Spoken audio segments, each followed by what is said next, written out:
ನಮಸ್ಕಾರ. ನಮಸ್ಕಾರ ಗುರುಗಳೇ. ನಮಸ್ಕಾರ. ಶ್ರೀ ಗಣೇಶ ಶಾರದಾ ಗುರುಭ್ಯೋ ನಮಃ. ಶ್ರುತಿ ಸ್ಮೃತಿ ಪುರಾಣಾನಾಂ ಆಲಯಂ ಕರುಣಾಲಯಂ ನಮಾಮಿ ಭಗವತ್ಪಾದಂ ಶಂಕರಂ ಲೋಕಶಂಕರಂ.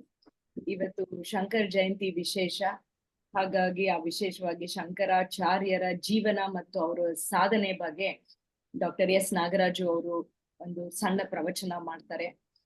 Thank you for joining. ಇನ್ನ ಅವ್ರಿಗೆ ಪ್ರವಚನಕಾರ್ಯರಿಗೆ ಹ್ಯಾಂಡ್ ಓವರ್ ಮಾಡ್ತೀನಿ. ಆರಂಭ. ಓಂ ಶ್ರೀ ಗಣೇಶಾಯ ಶಾರದಾ ಗುರುಭ್ಯೋ ನಮಃ. ಶ್ರುತಿ ಸ್ಮೃತಿ ಪುರಾಣಾನಾಂ ಆಲಯಂ ಕರುಣಾಲಯಂ ನಮಾಮಿ ಭಗವತ್ಪಾದಂ ಶಂಕರಂ ಲೋಕಶಂಕರಂ. ಶಂಕರಂ ಶಂಕರಾಚಾರ್ಯಂ ಕೇಶವಂ ಬಾದರಾಯಣಂ ಸೂತ್ರಭಾಷ್ಯ ಕೃತೌ ವಂದೇ ಭಗವಂತೌ ಪುನಃ ಪುನಃ. ಆದಿಶಂಕರಾಚಾರ್ಯರ ಅವತಾರದ ದಿವಸ ಇವತ್ತು. ವೈಶಾಖ ಶುಕ್ಲ ಪಂಚಮಿ. ಶಂಕರಾಚಾರ್ಯರ ಜೀವನ, ಸಾಧನೆ, ಸಮಾಜಕ್ಕೆ ಅವರ ಕೊಡುಗೆ ಅದಷ್ಟನ್ನು ಹೇಳೋದಕ್ಕೆ ಜಾಸ್ತಿ ಸಮಯ ಬೇಕಿಲ್ಲ. ಒಂದು 6 ತಿಂಗಳು ಬೇಕು. ದಿನಕ್ಕೆ ಒಂದು 8 ಗಂಟೆ ಅಂತೆ 6 ತಿಂಗಳು ಹೇಳಿದ್ರೆ ಒಂದು ಸ್ವಲ್ಪ ಅವ್ರ ವಿಚಾರ ತಲುಪಿಸ್ಬೋದು. ಹಾಗಿರುವಾಗ 30 ನಿಮಿಷದಲ್ಲಿ ಅಷ್ಟನ್ನು ಕೂಡ ಜೋಡಿಸೋದಕ್ಕೆ ನಾವು ಮಾಡ್ತಿರೋ ಪ್ರಯತ್ನ ಎಷ್ಟಾದರೆ ಅಷ್ಟು. ಆದಿಶಂಕರಾಚಾರ್ಯರು ಕೇರಳ ದೇಶದ ಕಾಲಟಿ ಕ್ಷೇತ್ರದಲ್ಲಿ ವೈಶಾಖ ಶುದ್ಧ ಪಂಚಮಿ ಈ ದಿನ ಕ್ರಿಸ್ತ ಶಕ 780ರಲ್ಲಿ ಅವತಾರ ಮಾಡುದು ಅಂತ ಚರಿತ್ರೆ ಪ್ರಕಾರ ಹೇಳ್ತಾರೆ. ಕಂಚಿ ಶಂಕರಾಚಾರ್ಯರು ಶಂಕರಾಚಾರ್ಯ ಅವತಾರವನ್ನು ಕ್ರಿಸ್ತ ಪೂರ್ವಕ್ಕೆ ಹೇಳ್ತಾರೆ. ಸಾಧಾರಣ ನಮ್ಮ ಚರಿತ್ರೆ ಪ್ರಕಾರ 780ರಿಂದ 812 ಈ 32 ವರ್ಷಗಳನ್ನ ಹೇಳೋದು ರೂಢಿ ಇದೆ. ಶಿವಗುರು ಆರ್ಯಾಂಬ ದಂಪತಿಗಳಿಗೆ ಮಗನಾಗಿ ಅವತಾರ ಮಾಡುದು. ಅವರು ವೃಷಭ ಸ್ವಾಮಿಯ ವೃಷಭೇಶ್ವರನ ಕೃಪಾ ಕಟಾಕ್ಷನ ಒಪ್ತಿದ್ರಿಂದ ಶಿವನ ಹೆಸರು ಶಂಕರ ಅಂತ ನಾಮಕರಣ ಮಾಡುದು. ಆದಿಶಂಕರಾಚಾರ್ಯರು ಚಿಕ್ಕ ಮಗುವಿನಲ್ಲೇ ತಮ್ಮ ಒಂದು ಅತಿಶಯತ್ವವನ್ನ ತೋರಿಸಿದ್ದಾರೆ ಅಂತ ಅವರ ಶಂಕರಾಚಾರ್ಯರ ಜೀವನವನ್ನು ಕುರಿತು ಮೊಟ್ಟ ಮೊದಲು ನಮಗೆ ಸಿಕ್ಕಿದ್ದು ಸಾಹಿತಿ ವಿದ್ಯಾರಣ್ಯ ಸ್ವಾಮಿಗಳು ರಚನೆ ಮಾಡುವ ಶಂಕರ ವಿಜಯ. ನಂತರ ಅದರ ಬಗ್ಗೆ ಅನೇಕ ಜನ ಅನೇಕ ಭಾಷೆಯಲ್ಲಿ ಬರೆದಿದ್ದಾರೆ. ಇಡೀ ಭಾರತವನ್ನೆಲ್ಲ ಸುತ್ತಿ ನಡೆದಂತಹ ಮಹಾನುಭಾವರು 32 ವರ್ಷ ವಯಸ್ಸಲ್ಲಿ ತಮ್ಮ ಜೀವನದ ಎಲ್ಲ ಕಾರ್ಯಕ್ರಮವನ್ನು ಕೂಡ ಪರಿಪೂರ್ಣವಾಗಿ ಸಮರ್ಪಣೆ ಮಾಡಿದ ಮಹಾನುಭಾವರು. ಚಿಕ್ಕ ಮಗುವಿನಲ್ಲೇ ಒಂದು ವಿಷಯ ಬರುತ್ತೆ. ಶಂಕರಾಚಾರ್ಯರ ತಂದೆ ಶಿವಗುರು ಒಂದ್ಸಲ ಯಾಗ ಮಾಡಿಸಕ್ಕೆಲ್ಲೋ ಹೋಗಿರ್ತಾರೆ. ಆಗ ಅವರ ಪತ್ನಿ ಆರ್ಯಾಂಬಾಗೆ ದಿನ ಊರು ಹೊರಗಡೆ ಇರುವ ಅಮ್ಮನವರ ದೇವಸ್ಥಾನಕ್ಕೆ ಹೋಗಿ ಹಾಲು ನೈವೇದ್ಯ ಮಾಡ್ಕೊಂಡು ಬಂದಿರ್ತಾರೆ. ಮಧ್ಯದಲ್ಲಿ 1 ತಿಂಗಳು ಹೆಂಗಸರು ವಾರಕ್ಕೆ 3 ದಿನ ರಜಾ ತಗೊಳ್ತಾರಲ್ಲ, ಆರ್ಯಾಂಬಾ ದೇವಿಯವರು ರಜಾ ತಗೊಳ್ತಾರೆ. ಆಗ ಈ ಬಾಲಶಂಕರನ್ ಕರೆದು ಅಮ್ಮನವ್ರಿಗೆ ಹಾಲು ನೈವೇದ್ಯ ಮಾಡುವ ಅಂತಾರೆ. ಅಮ್ಮನವ್ರ ಮುಂದೆ ಹಾಲು ನೈವೇದ್ಯ ಮಾಡ್ತಾರೆ ಹುಡುಗ ಶಂಕರ. ಅಮ್ಮ ನೀನು ಹಾಲು ಕುಡಿಬೇಕಂತೆ ನಮ್ಮಮ್ಮ ಹೇಳಿದ್ದಾರೆ ಕುಡಿಯಮ್ಮ ಅಂತ ಅಳೋಕ್ ಶುರು ಮಾಡಿದ್ರು. ಇವನು ಅಳು ನೋಡ್ಲಾರ್ದೆ ಅಮ್ಮನವರು ಪ್ರತ್ಯಕ್ಷವಾಗಿ ಹಾಲು ಕುಡಿದು ಬಿಡ್ತಾರೆ. ತಿರುಗಿ ಹೇಳಕ್ ಶುರು ಮಾಡ್ತಾನೆ, ಯಾಕಯ್ಯ ಸ್ವಲ್ಪ ಹಾಲು ಉಳಿಸಿ ನಂಗೆ ಕೊಡೋರು ಅಷ್ಟು ಹಾಲು ನೀನೇ ಕುಡಿದು ಬಿಟ್ಟೆ, ನಂಗೆ ಹಾಲೇ ಇಲ್ಲ ಅದಕ್ಕೋಸ್ಕರ. ಈಗ ತಾಯಿ ಏನ್ ಮಾಡೋದು, ಕುಡ್ದಾಗೋಗಿದೆ, ತೊಡೆ ಮೇಲೆ ಮಲಗಿಸ್ಕೊಂಡು ತಮ್ಮ ಸ್ತನ್ಯವನ್ನ ಶಂಕರಾಚಾರ್ಯ ಕೊಟ್ರು. ಹಾಗೆ ಅಮ್ಮನವರ ಸ್ತನ್ಯವನ್ನು ಪಾನ ಮಾಡಿದ ವ್ಯಕ್ತಿ ಸರ್ವಜ್ಞನಾಗದೆ ಇನ್ನೇನಾಗಬೇಕು, ಯೋಚನೆ ಮಾಡಿ, ಅಂತ ಭಾಗ್ಯ. ಅದನ್ನ ಆಚಾರ್ಯರೇ ರಚನೆ ಮಾಡಿದ್ರು ಅಂತ ಪ್ರಸಿದ್ಧವಾಗಿರುವ ಸೌಂದರ್ಯ ಲಹರಿಯಲ್ಲೂ ಒಂದು ಕಡೆ ಬೆರಬಿಡ ಶಿಶು ಅಂತ ಹಾಕಿದ್ದಾರೆ. ಅದಕ್ಕೆ ಕೆಲವರು ಹೇಳ್ತಾರೆ, ಈ ಶೈವ ಸಂಪ್ರದಾಯದಲ್ಲಿ ತಮಿಳಿನಲ್ಲಿ ಸಾಹಿತ್ಯವನ್ನ ವೇದಾಂತವನ್ನು ರಚನೆ ಮಾಡಿದ 63 ಜನ ನಾಯಕರಲ್ಲಿ ಗುರುಜ್ಞಾನ ಸಂಬಂಧರಿಗೆ ಜಗನ್ಮಾತೆ ಸ್ತನ್ಯವನ್ನು ಕೊಟ್ಲು, ಅವರು ಅಂತ. ಅವರು ಎಲ್ಲರೂ ಕೂಡ ತಾಯಿ ಕೃಪೆಗೆ ಪಾತ್ರರಾಗುವಂತ ವ್ಯಕ್ತಿಗಳು. ಶಂಕರಾಚಾರ್ಯರು ನೋಡೋದಕ್ಕೆ ಕೆಲವು ಯೋಗಿಗಳು ಬರ್ತಾರೆ. ಅಷ್ಟೊತ್ತಿಗೆ ಶಿವಗುರು ದೇವರು ಪಾರ ಸೇರ್ಬಿಟ್ಟಿರ್ತಾರೆ. ಆರ್ಯಾಂಬ ದೇವಿಯರು ಕುಳಿತಿರ್ತಾರೆ. ಮಗುವನ್ನು ತೋರಿಸಿ ಮಗು ಬಗ್ಗೆ ಹೇಳಿದ್ದಾರೆ. ಈ ಮಗು 8 ವರ್ಷ ಬದುಕತ್ತಪ್ಪ. ಆ 8ನೇ ವಯಸ್ಸಿನಲ್ಲಿ ಏನೋ ಒಂದು ಘಟನೆ ನಡೆದು ಆ ವಯಸ್ಸು 16 ಆಗುತ್ತೆ.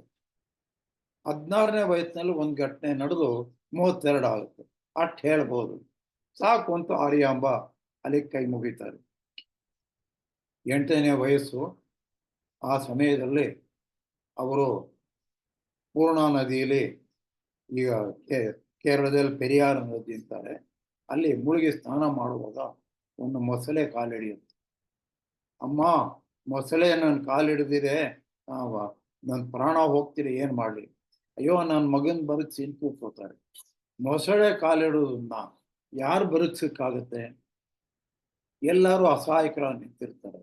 ಅಮ್ಮ, ನೀನು ನಾನು ಸನ್ಯಾಸ ಆಗೋಕ್ಕೆ ಅವಕಾಶ ಕೊಟ್ರೆ ಪುನರ್ಜನ್ಮ ಬರೋದ್ರಿಂದ ಮೊಸಳೆ ನನ್ನ ಕಾಲು ಬಿಡುತ್ತೆ ಅಂತಾರೆ.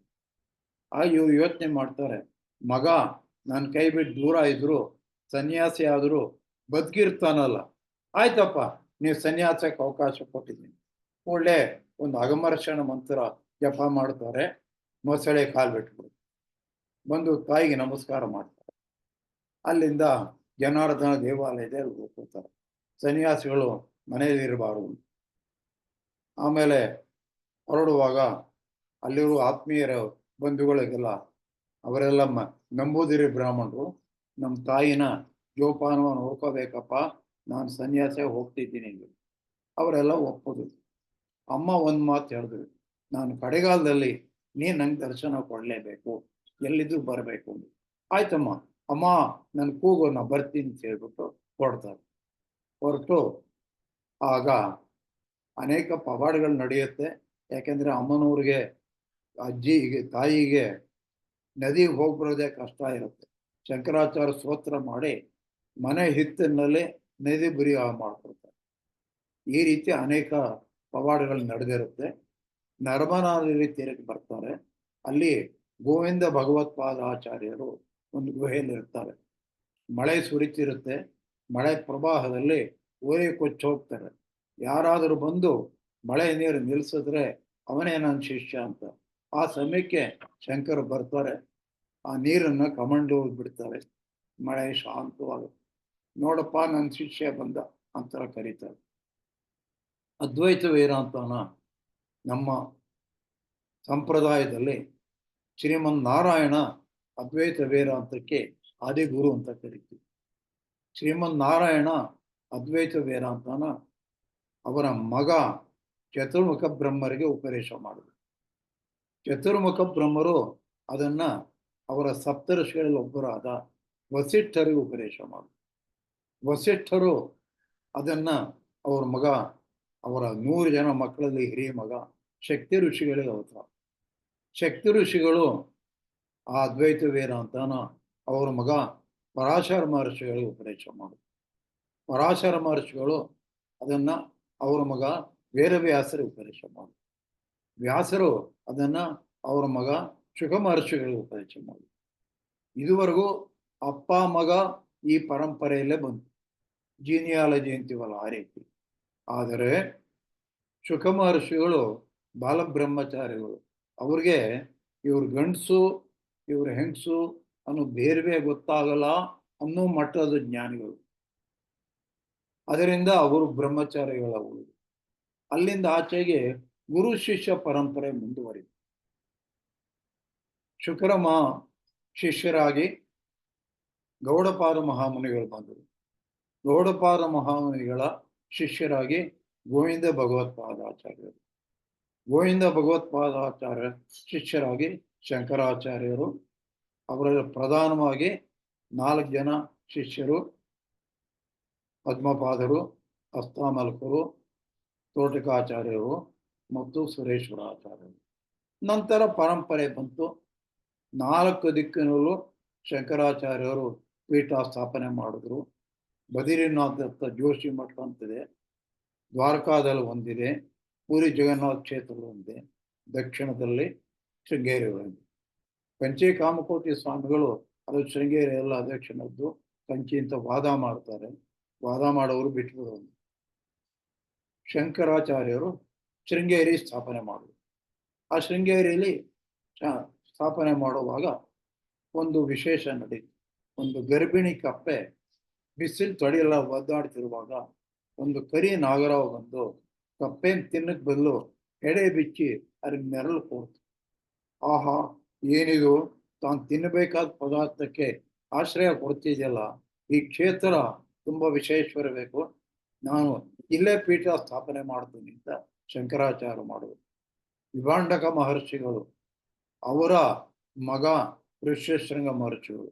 ಋಷ್ಯಶೃಂಗರು ತಪಸ್ಸು ಮಾಡಿದ ಕ್ಷೇತ್ರ ಅಂದ ಋಷ್ಯಶೃಂಗರ ಗಿರಿ ಪ್ರದೇಶ, ಋಷ್ಯಶೃಂಗಗಿರಿ, ಶೃಂಗಗಿರಿ ಕಡೆಗರು ಶೃಂಗೇರಿ ಆಗಿದೆ. ಈ ಒಂದು ಪರಂಪರೆ ಇವತ್ತಿಗೂ ನಡ್ಕೊಂಡ್ಬಂದಿದೆ. ಇವತ್ತಿಗೂ ಕೂಡ ಭಾರತೀಯ ತೀರ್ಥರು ಅವರ ಶಿಷ್ಯರಾಗಿ ವೀರಶೇಖರ ಭಾರತಿಗಳು ಆಗಲೇ ಉತ್ತರಾಧಿಕಾರಿಗಳ ಸಿದ್ಧವಾಗಿದ್ದಾರೆ. ಈ ಪರಂಪರೆ ಕಂಚಿ ಅನೇಕ ಕಡೆ ಬ್ರಾಂಚ್ ಮಠಗಳು ಅಂತೀವಲ್ಲ, ಹಾಗೆ ಉಪ ಸ್ಥಾನಗಳು ಇವೆ. ಕೂಡ್ಲಿ ಮಠ ಇದೆ, ಬೇಕಾದಷ್ಟಿದೆ. ಹರಿಹರಪುರ, ಹೆಬ್ಬೂರು ಅನೇಕ ಕಡೆ ಇದೆ. ಇರಲಿ, ಆದಿಶಂಕರಾಚಾರ್ಯರು ಗೋವಿಂದ ಭಗವತ್ಪಾದರು ಅವರಿಗೆ ಸನ್ಯಾಸ ದೀಕ್ಷೆ ಕೊಟ್ಟು ನೀನು ಶಂಕರಾಚಾರ್ಯ ಅಂತ ನಾಮಕರಣ ಮಾಡಿ ನೀನು ವಾರಾಣಸಿ ಕ್ಷೇತ್ರಕ್ಕೆ ಹೋಗಿ ಬಂದು ಕಳಿಸ್ಕೊಡ್ತಾರೆ. ವಾರಾಣಸಿ ಕ್ಷೇತ್ರಕ್ಕೆ ಬರ್ತಾರೆ. ಬೆಳಿಗ್ಗೆ ನದಿ ಸ್ನಾನ ಮಾಡುವಾಗ ಒಬ್ಬ ವಿದ್ಯಾರ್ಥಿ ವ್ಯಾಕರಣವನ್ನ ತಪ್ಪಾಗಿ ಹೇಳ್ತಿರ್ತಾರೆ. ಡೊಕ್ರಯಕರಣೆ ಎಂದು ಸೂತ್ರನ ಡೊಕುರುಕರಣೆ ಅಂತಿರ್ತಾನೆ.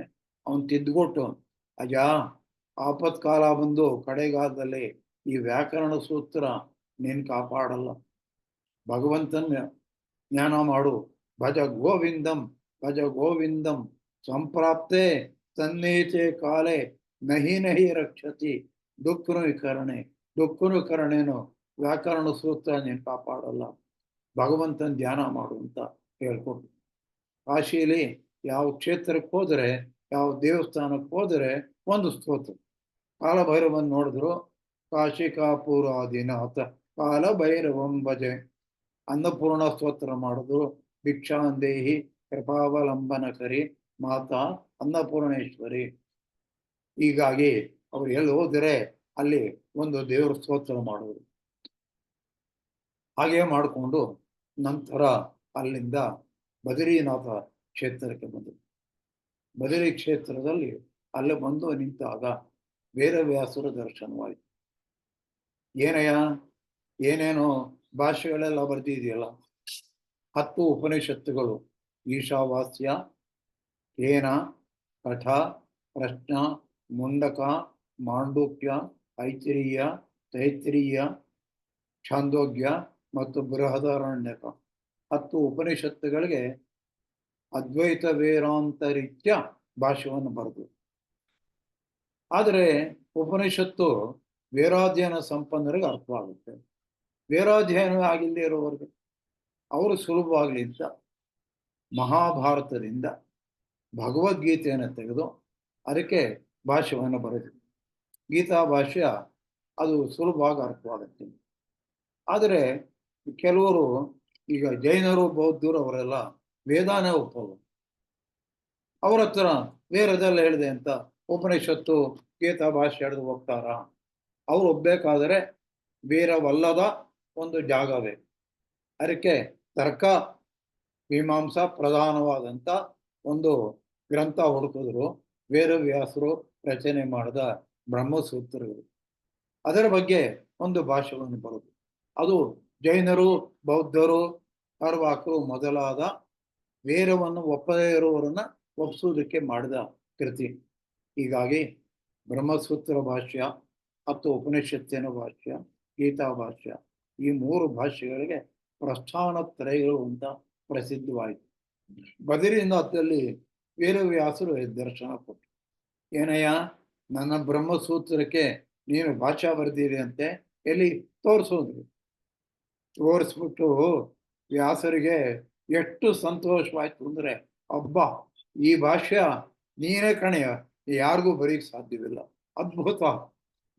ಆ ಸಮಯಕ್ಕೆ ಏನಾಗಿತ್ತು, ಶಂಕರಾಚಾರ್ಯಗೆ 16 ವರ್ಷ ತುಂಬುವ ವಯಸ್ಸು. ಅಲ್ಲಿಗೆ ಅವರ ಆಯಸ್ಸು ತೀರುವ ಸಮಯ. ವ್ಯಾಸರು ಜ್ಞಾನದೃಷ್ಟಿ ನೋಡಿ, ಶಂಕರ ನಿನ್ನಿಂದ ಇನ್ನೂ ಮಹತ್ ಕಾರ್ಯಗಳಾಗಬೇಕು. ಗ್ರಂಥಗಳೇನೋ ರಚಿಸ್ತೆ, ಭಾಷಾ ರಚಿಸ್ತೆ, ಅದರ ಪ್ರಚಾರ ಆಗಬೇಕು. ಅದಕ್ಕೆ ನೀನು ಊರೂರು ಸುತ್ತಬೇಕು. ಅದಕ್ಕೋಸ್ಕರ ನನ್ನ ಆಯಸ್ಸಲ್ಲಿ 16 ವರ್ಷನ ನಿನಗೆ ದಾನ ಕೊಡ್ತಾ ಇದ್ದೀನಿ ಅಂದ್ಬಿಟ್ಟು ವೇದವ್ಯಾಸರು ಅವರ ಆಯಸ್ಸಲ್ಲಿ 16 ವರ್ಷನ ಶಂಕರಾಚಾರ್ಯಗೆ ದಾನ ಕೊಟ್ಟರು.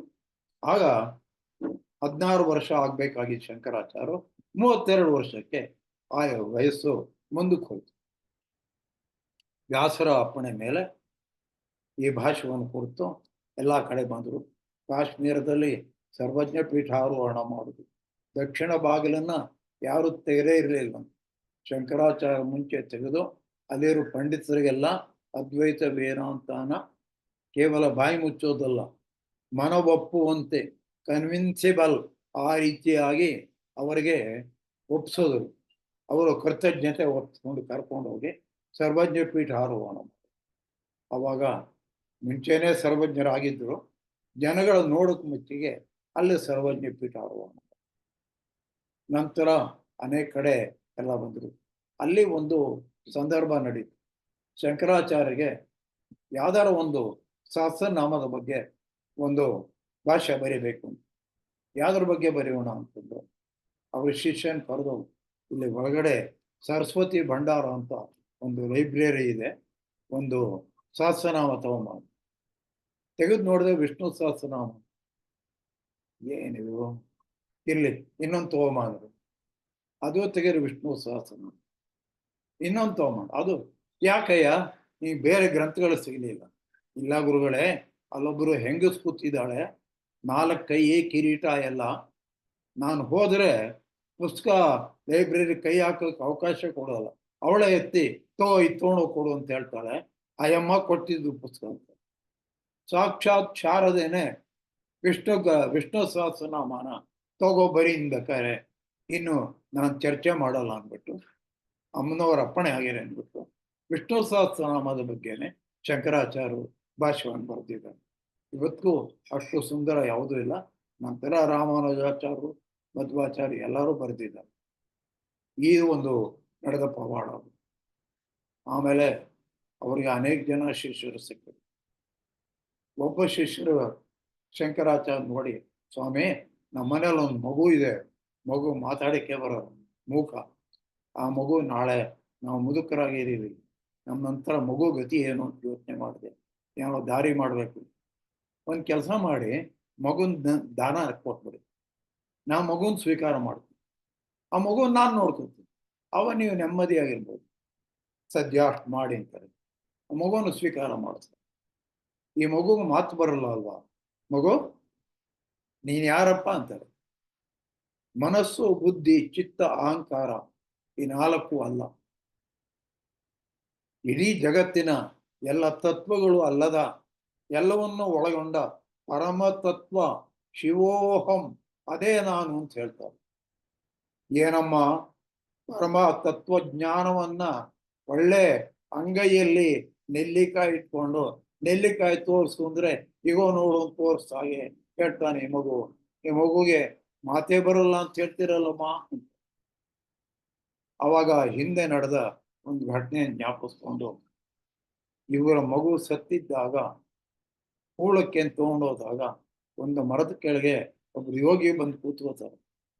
ಯೋಗಿ ಮುಂದೆ ಮಗುವನ ಶಬಾನ ಮಲಗಿಸ್ಬಿಟ್ಟು ಅವರ ಕಾಲು ಹಿಡಿದು ಮಗುವನ್ನು ಬದುಕಿಸ್ಬಿಟ್ಟಿದ್ದಾರೆ.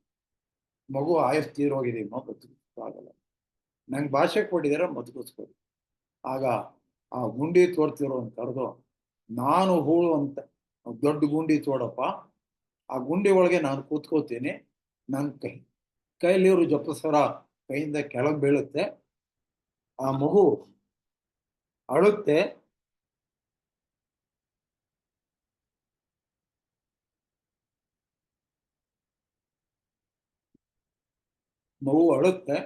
ಆಗ ನನ್ನ ಗುಂಡಿಯಲ್ಲಿ ಕೂತು ಬಿಡು, ನಾನು ಆಮೇಲೆ ಆ ಋಷಿ ತನ್ನ ಜೀವನ ಮಗು ಕೊಟ್ಟು ಬರೆಸಿರುತ್ತೆ. ಆ ಋಷಿನೇ ಇಲ್ಲಿರೋದು. ಆ ಋಷಿಗೆ ಬೇಕಾದ ವಾತಾವರಣ ಮನೆಯಲ್ಲಿಲ್ಲ, ಅದಕ್ಕೆ ಅದು ಮೌನವಾಗಿದೆ. ಅದನ್ನ ನಾವು ಅರ್ಥ ಮಾಡ್ಕೊಳ್ಳದೆ ನಮ್ಮ ಮಗುಗೆ ಮಾತೆ ಬರಲ್ಲ ಅಂತಿದ್ವಿ. ಅಯ್ಯೋ, ಅಂತ ಮಹಾಜ್ಞಾನಿಗಳನ್ನ ಎಷ್ಟು ದಿವಸ ನಮ್ಮನ್ನ ಇಟ್ಕೊಂಡು ಇಟ್ಕೊಳ್ಳಿ ಯೋಗ್ಯತೆ ಇಲ್ಲ, ನಿಮಗೆ ಸರಿ ಇಟ್ಕೊಳ್ಳಿ. ಒಂದು ಆಮಲಕ ಅಂದ್ರೆ ನೆಲ್ಲಿಕಾಯಿ, ಅದನ್ನು ಕೈಯಲ್ಲಿಟ್ಟಿರುವುದ ತೋರ್ಸು ಅಂದ್ರೆ ತೋರ್ತಾ, ಆ ರೀತಿ ಪರಮತತ್ವವನ್ನು ತಿಳಿಸ್ಕೊಟ್ರು ಅಂದ್ಬಿಟ್ಟು ಆಮಲಕ ನೆಲ್ಲಿಕಾಯಿ ಹಸ್ತ ತೋರಿಸು ಅಂತ ಆ ಮಗುಗೆ ಹಸ್ತಾಮಲಕಾಚಾರ್ಯ ಅಂತ ನಾಮಕರಣ ಮಾಡುತ್ತೆ. ಇನ್ನೊಂದು ಶಿಷ್ಯ ಸನಂದನ, ಅವನ ಗುರುಭಕ್ತಿ ಒಬ್ಬ ಬೇರೆ ಯಾವ ಶಿಷ್ಯರಿಗಿಂತ ಹೆಚ್ಚಿರ್ಬೇಕು. ಗುರು ಶಿಷ್ಯರಿಗೆ ಹೊಟ್ಟೆ ಉರಿ. ಈ ಸನಂದನ ಬಗ್ಗೆ ಗುರುಗಳು ತುಂಬಾ ಪ್ರೀತಿ ತೋರಿಸ್ತಾರೆ, ನಮ್ಗೆ ಯಾರಿಗೂ ತೋರಿಸಲ್ಲ, ಇದು ಅನ್ಯಾಯ. ಆಗ ಶಂಕರಾಚಾರ್ಯರು ಯೋಗ ಬಲದಿಂದ ಹೊಳೆನ ದಾಟಿ ಆ ಕಡೆ ಇರೋದು, ಶಿಷ್ಯರ ತಕ್ಷಣ ಬನ್ನಿ ಅಂತ. ಯಾಕೆ ಬರ್ತಾರೆ? ನೀರಲ್ಲಿ ಮೊಸಳೆ. ಆದರೆ ಸನಂದನ ಗುರುಗಳು ಕರೆದ ಮೇಲೆ ಹೋಗುದು ನನ್ನ ಕೆಲಸ, ಮುಳುಗ್ತೀನಿ, ಸತ್ತರೆ ಸಾಯ್ತೀನಿ ಇಟ್ಕೊಂಡು ನೀರಿನ ಮೇಲೆ ಹೊರಟ್ರೆ ಇವರು ಒಂದೊಂದು ಹೆಜ್ಜೆಗೆ ಒಂದೊಂದು ತಾವರೆ ಹೂವು ಬರೋದು. ಹೀಗಾಗಿ ಒಂದೊಂದು ಪಾದಕ್ಕೆ ಒಂದೊಂದು ಪದ್ಮರಂತೆ ಬಂದು ಹೊಳೆ ದಾಟಿ ಆಗುತ್ತೆ. ಉಳಿದ ಶಿಷ್ಯರು ಬ್ಯಾ ಅಂತ ನಿಂತಿದ್ರು. ಆಗ ಗೊತ್ತಾಯ್ತು ಯಾಕೆ ಸನಂದನ ಬಗ್ಗೆ ಶಂಕರಾಚಾರ್ಯರು ಅತಿಶಯವಾಗಿ ಪ್ರೀತಿ ತೋರಿಸ್ತಾರೆ. ಹೀಗಾಗಿ ಒಂದೊಂದು ಪಾದಕ್ಕೆ ಒಂದೊಂದು ಪದ್ಮ ದಾಟಿಸ್ತಾ ಅಂದ್ಬಿಟ್ಟು ಆ ಸನಂದನಿಗೆ ಪದ್ಮಪಾದಾಚಾರ್ಯ ಅಂತ ಇನ್ನೊಂದು ಹೆಸರು ಹೇಳ್ತಾರೆ. ಒಂದು ಅಂಗಡಿ ಮುಂದೆ ನಿಂತ್ಕೋತಾರೆ, ಭಿಕ್ಷಾಂದೇಹಿ ಅಂತಾರೆ, ನಾನು ಕೊಟ್ಟ ಭಿಕ್ಷೆ ತಗೋಬೇಕು ಅಂತಾರೆ. ಆಗಬಹುದು ಅಂತ ಹೆಂಡಾನ ಒಂದು ಪಾತ್ರೆ ಸುರಿತಾರೆ, ಆಯ್ತು ಅಂದ್ಬಿಟ್ಟು ಹೊಡೆದು ಬಿಡ್ತಾರೆ. ಇವರೆಲ್ಲ ಪಟ್ಟ ಶಿಷ್ಯರು ನೋಡ್ತಿರ್ತಾರೆ, ಚಿಲ್ಲರೆ ಶಿಷ್ಯರು ರಿಕ್ರೂಟ್ಗಳು ಹೊಸದಾಗಿ ಬಂದಿರ್ತಾರ, ಅವರುಗಳಿಗೆ ಪರವಾಗಿಲ್ವೇ, ಗುರುಗಳು ಹೆಂಡ ಕುಡ್ದಿದ್ದಾರೆ, ಕೊಡಪ್ಪ ನಮಗೂ ಕುಡಿತೀನಿ, ಇವ್ರುಗಳು ಹೆಂಡ ಕುಡಿದ್ರು. ಮುಗಿಸ್ಕೊಂಡು ಇನ್ನೊಂದು ಅಂಗಡಿಗೆ ಹೋಗ್ತಾರೆ. ಅವನು ಅದೇ ಹೇಳ್ತಾನೆ, ನಾನು ಕೊಟ್ಟ ಪದಾರ್ಥ ತಗೋಬೇಕು, ಕೊಡಪ್ಪ ಅಂತಾರೆ.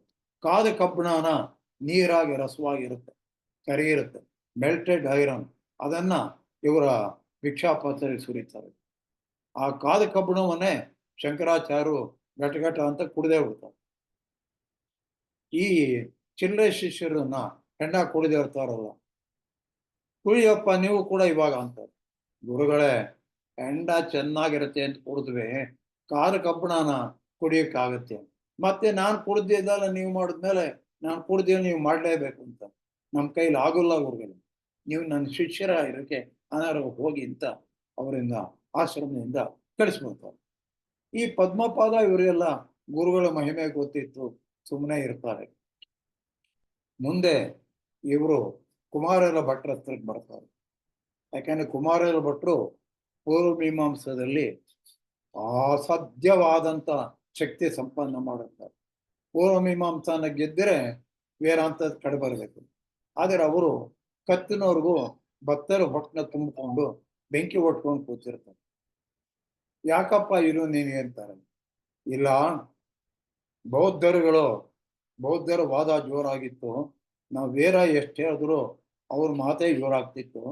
ಬೌದ್ಧರು ಗುಟ್ಟು ತಿಳ್ಕೋಬೇಕು ಅಂತ ನಾವು ಸ್ವಲ್ಪ ದಿವಸ ನಮ್ಮ ಶಿಷ್ಯರಿಗೆಲ್ಲ ಯಾರಿಗೂ ಹೇಳಬೇಡಿ ಅಂತ ಹೋಗಿ ಜುಟ್ಟು ಜನವಾರ ಕಿತ್ತಾಕಿ ಬೌದ್ಧ ಸನ್ಯಾಸಿ ಥರ ವೇಷ ಹಾಕ್ಕೊಂಡು ಬೌದ್ಧರುಗಳನ್ನ ಆಶ್ರಯಿಸಿ ಬೌದ್ಧ ಧರ್ಮದ ಗುಟ್ಟೆಲ್ಲ ತಿಳ್ಕೊಂಬಿಟ್ಟು ಆಮೇಲೆ ಬಂದು ತಿರುಗಿ ಬ್ರಾಹ್ಮಣ ದೀಕ್ಷೆ ವಹಿಸ್ಕೊಂಡು ಬಂದು ವಾದಕ್ಕಿಳಿದು ಬೌದ್ಧರ ಬಂಡವಾಳಕ್ಕೆಲ್ಲ ಸರಿಯಾದ ಉತ್ತರ ಕೊಟ್ಟು ಬೌದ್ಧರನ್ನು ಸೋಲಿಸ್ಬಿಡ್ತಾರೆ. ಆಗ ಮಹಾರಾಜ ಕಡೆಯದಾಗಿ ಒಂದು ಮಾತು ಅಂದ್ಬಿಟ್ಟು ಒಂದು ಕೊಡದಲ್ಲಿ ಒಂದು ನಾಗರಾವ್ ಇಟ್ಬಿಟ್ಟು ಬಟ್ಟೆ ಮುಚ್ಚಿಬಿಟ್ಟು ಈ ಕೊಡದಲ್ಲಿ ಏನಿದೆ ಹೇಳಿ, ನಮಗೆ ಸ್ವಲ್ಪ ಸಮಯ ಬೇಕು, ಒಂದು ವಾರ ಟೈಮ್ ಕೊಡಿ ಅಂತ ಕುಮಾರೇಂದ್ರ ಭಟ್ರು ಹೇಳ್ತಾರೆ. ಆಗಬಹುದು ಅಂತ. ಆ ಒಂದು ವಾರದಲ್ಲಿ ಬೌದ್ಧರು ಅರಮನೆ ಅಧಿಕಾರಿಗಳಿಗೆ ಲಂಚ ಕೊಟ್ಬಿಟ್ಟು ಆ ಕೊಡದಲ್ಲಿ ಏನಿದೆ ತಿಳ್ಕೊಂಬರ್ತಾರೆ. ಒಂದು ವಾರ ಆಗುತ್ತೆ, ಸಭೆ ಶುರು ಆಗುತ್ತೆ. ಅದರೊಳಗೆ ಏನಿದೆ ಅಂತ ಬೌದ್ಧರೇ ಹೇಳಿ, ಕೊಡದಲ್ಲಿ ನಾಗರಾವ್ ಇದೆ ಅಂತ. ನೀವು ಹೇಳಿ ಅಂತ.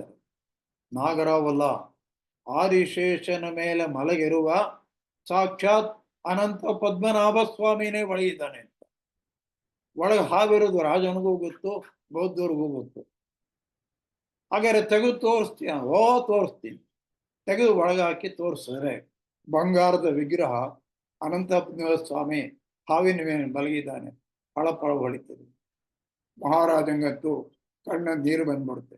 ಬೌದ್ಧರು ತರ ನಡೆಸ್ತಾರೆ. ಆಗ ಬೌದ್ಧರನ್ನೆಲ್ಲ ಆಚೆ ಓಡಿಸ್ಬಿಡ್ತಾನೆ. ಬೌದ್ಧರ ಕೆಲವೆಲ್ಲ ಚೀನಾ, ಮಂಗೋಲಿಯಾ ಆ ಕಡೆ ಈ ಕಡೆ ಎಲ್ಲ ಓಡೋಗ್ತಾರೆ.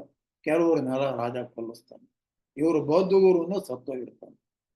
ತನ್ನ ಗುರುವಿನ ಸಾವಿಗೆ ತಾನು ಕಾರಣನಾದ್ದರಿಂದ ನಾನು ಈಗ ಏನು ಮಾಡಬೇಕು ಅಂದರೆ, ನಾನು ನನ್ನ ದೇಹನ ಸುಟ್ಟುಕೊಂಡು ಗುರುವಿಗೆ ಸಾಯಕ್ಕೆ ನಾನು ಪ್ರಾಯಶ್ಚಿತ್ತ ಮಾಡ್ಕೋತೀನಿ. ನೀನು ಮಾಡಿದ್ದು ಒಳ್ಳೆ ಕೆಲಸಕ್ಕಾದ್ದರಿಂದ ನಾನು ಕಮಂಡಲು ನೀರು ಪ್ರೋಕ್ಷಣೆ ಮಾಡಿ ಬೆಂಕಿ ಹಾರಿಸ್ತೇನೆ ಎದ್ದು ಬಾ. ಇಲ್ಲ ಶಂಕರ, ನಾವು ಸುಟ್ಕೊಂಡು ಸತ್ತೋಗ್ಬೇಕು. ಗುರುವಿಗೆ ದ್ರೋಹ ಮಾಡಿದ ಪ್ರಾಯಶ್ಚಿತ್ತ ಪ್ರಪಂಚದಲ್ಲಿ ಎಲ್ಲರಿಗೂ ಪಾಠವಾಗಬೇಕು. ನಾನು ಸತ್ತೇ ಸಾಯ್ತೇನೆ. ಅಯ್ಯ, ನನ್ನ ಧರ್ಮಗ್ರಂಥನ ನಿಮಗೆ ತೋರಿಸ್ಬೇಕು ಭಾಷೆ ಅಂದರೆ ತೋರಿಸು. ಅದಕ್ಕೆ ಕೋಲ್ಗಿಟ್ಟು ತೋರಿಸ್ತಾರೆ. ಅಲ್ಲೇ ನೋಡ್ಬಿಟ್ಟು ಬಹಳ ಚೆನ್ನಾಗಿದೆ, ನೀನು ಒಂದು ಕೆಲಸ ಮಾಡು, ಮಹಿಷ್ಮತಿ ನಗರ ಅಂತಿದೆ ಈ ಪಂಜಾಬಲ್ಲಿ, ಅಲ್ಲಿ ಹೋಗು. ಅಲ್ಲಿ ಮಂಡನ ಮಿಶ್ರ ಅಂತ ನನ್ನ ಶಿಷ್ಯ ಇದ್ದಾರೆ, ಅವನ ಜೊತೆ ವಾದ ಮಾಡು. ನೀನು ಅವನ್ ಗೆದ್ದರೆ ನಾನು ಗೆದ್ದಾಗ ಅಂದ್ಬಿಡ್ತಾರೆ. ಆಗ ಇವರು ಶಂಕರಾಚಾರ್ಯರು ಅನುಮತಿ ಕೊಡ್ತಾರೆ. ಅವರು ದೇಹ ಬಿಟ್ಟು ಕುಮಾರರ ಭಟ್ರು ಬೇರೆ ಯಾರೂ ಇಲ್ಲ, ಸುಬ್ರಹ್ಮಣ್ಯ ಸ್ವಾಮಿ ಅವತಾರ, ಅವರು ಅವರ ಲೋಕಕ್ಕೆ ಹೊರಟಾಗ್ತಾರೆ. ಇಲ್ಲಿ ಬರ್ತಾರೆ ಮಹಿಷ್ಮತಿ ನಗರ. ಉಭಯ ಭಾರತೀ ದೇವಿ, ಮಂಡನ ಮಿಶ್ರು ಇಬ್ಬರೂ ಇರ್ತಾರೆ. ಅವಾಗ ಆ ಸಮಯಕ್ಕೆ ಮನೆ ಬಾಗಿಲು ಹಾಕಿರುತ್ತೆ. ಹಸಲ್ಗೆ ರಂಗೋಲಿ ಇಟ್ಟಿರೋದು. ಸಾಧಾರಣ ನಮ್ಮಲ್ಲಿ ಶ್ರಾದ್ದ ಮಾಡಿದ್ರೆ ಹಸಲ್ಗೆ ರಂಗೋಲಿ ಇಡೋದು. ಬ್ರಾಹ್ಮಣರು ಊಟ ಆಗಿ ಎಲ್ಲ ಆದಮೇಲೆ, ಪಿಂಡ ಪ್ರದಾನ ಆದಮೇಲೆ ಪುರೋಹಿತ ಹೇಳ್ತಾರೆ, ಹೋಗಿ ಹೊಸಲಿಗೆ ರಂಗೋಲಿ ಇಟ್ಕೊಳ್ಳಿ, ಹೆಂಗಸರು ಕುಂಕುಮ ಇಟ್ಕೊಂಡು ಬನ್ನಿ ಅಂತಾರೆ. ಆಗ ಇವರು ಯೋಗ ಬಲದಿಂದ ಆಕಾಶದಿಂದ ಬಂದು ತೊಟ್ಟಿ ಮನೆ ಒಳಗಡೆ ಇಳಿತಾರೆ. ಮಂಡನ ಮಿಶ್ರು ಅವರ ಹಿರಿಯರಿಗೆ, ಪಿತೃಗಳಿಗೆ ಶ್ರಾದ್ದ ಮಾಡ್ತಿರ್ತಾರೆ. ಆಗ ಇವರು ಕೆಲವು ವಾದಗಳು ನಡೆಯುತ್ತೆ. ವಾದಗಳು ಇರಲಿ ಪಕ್ಕದಲ್ಲಿ.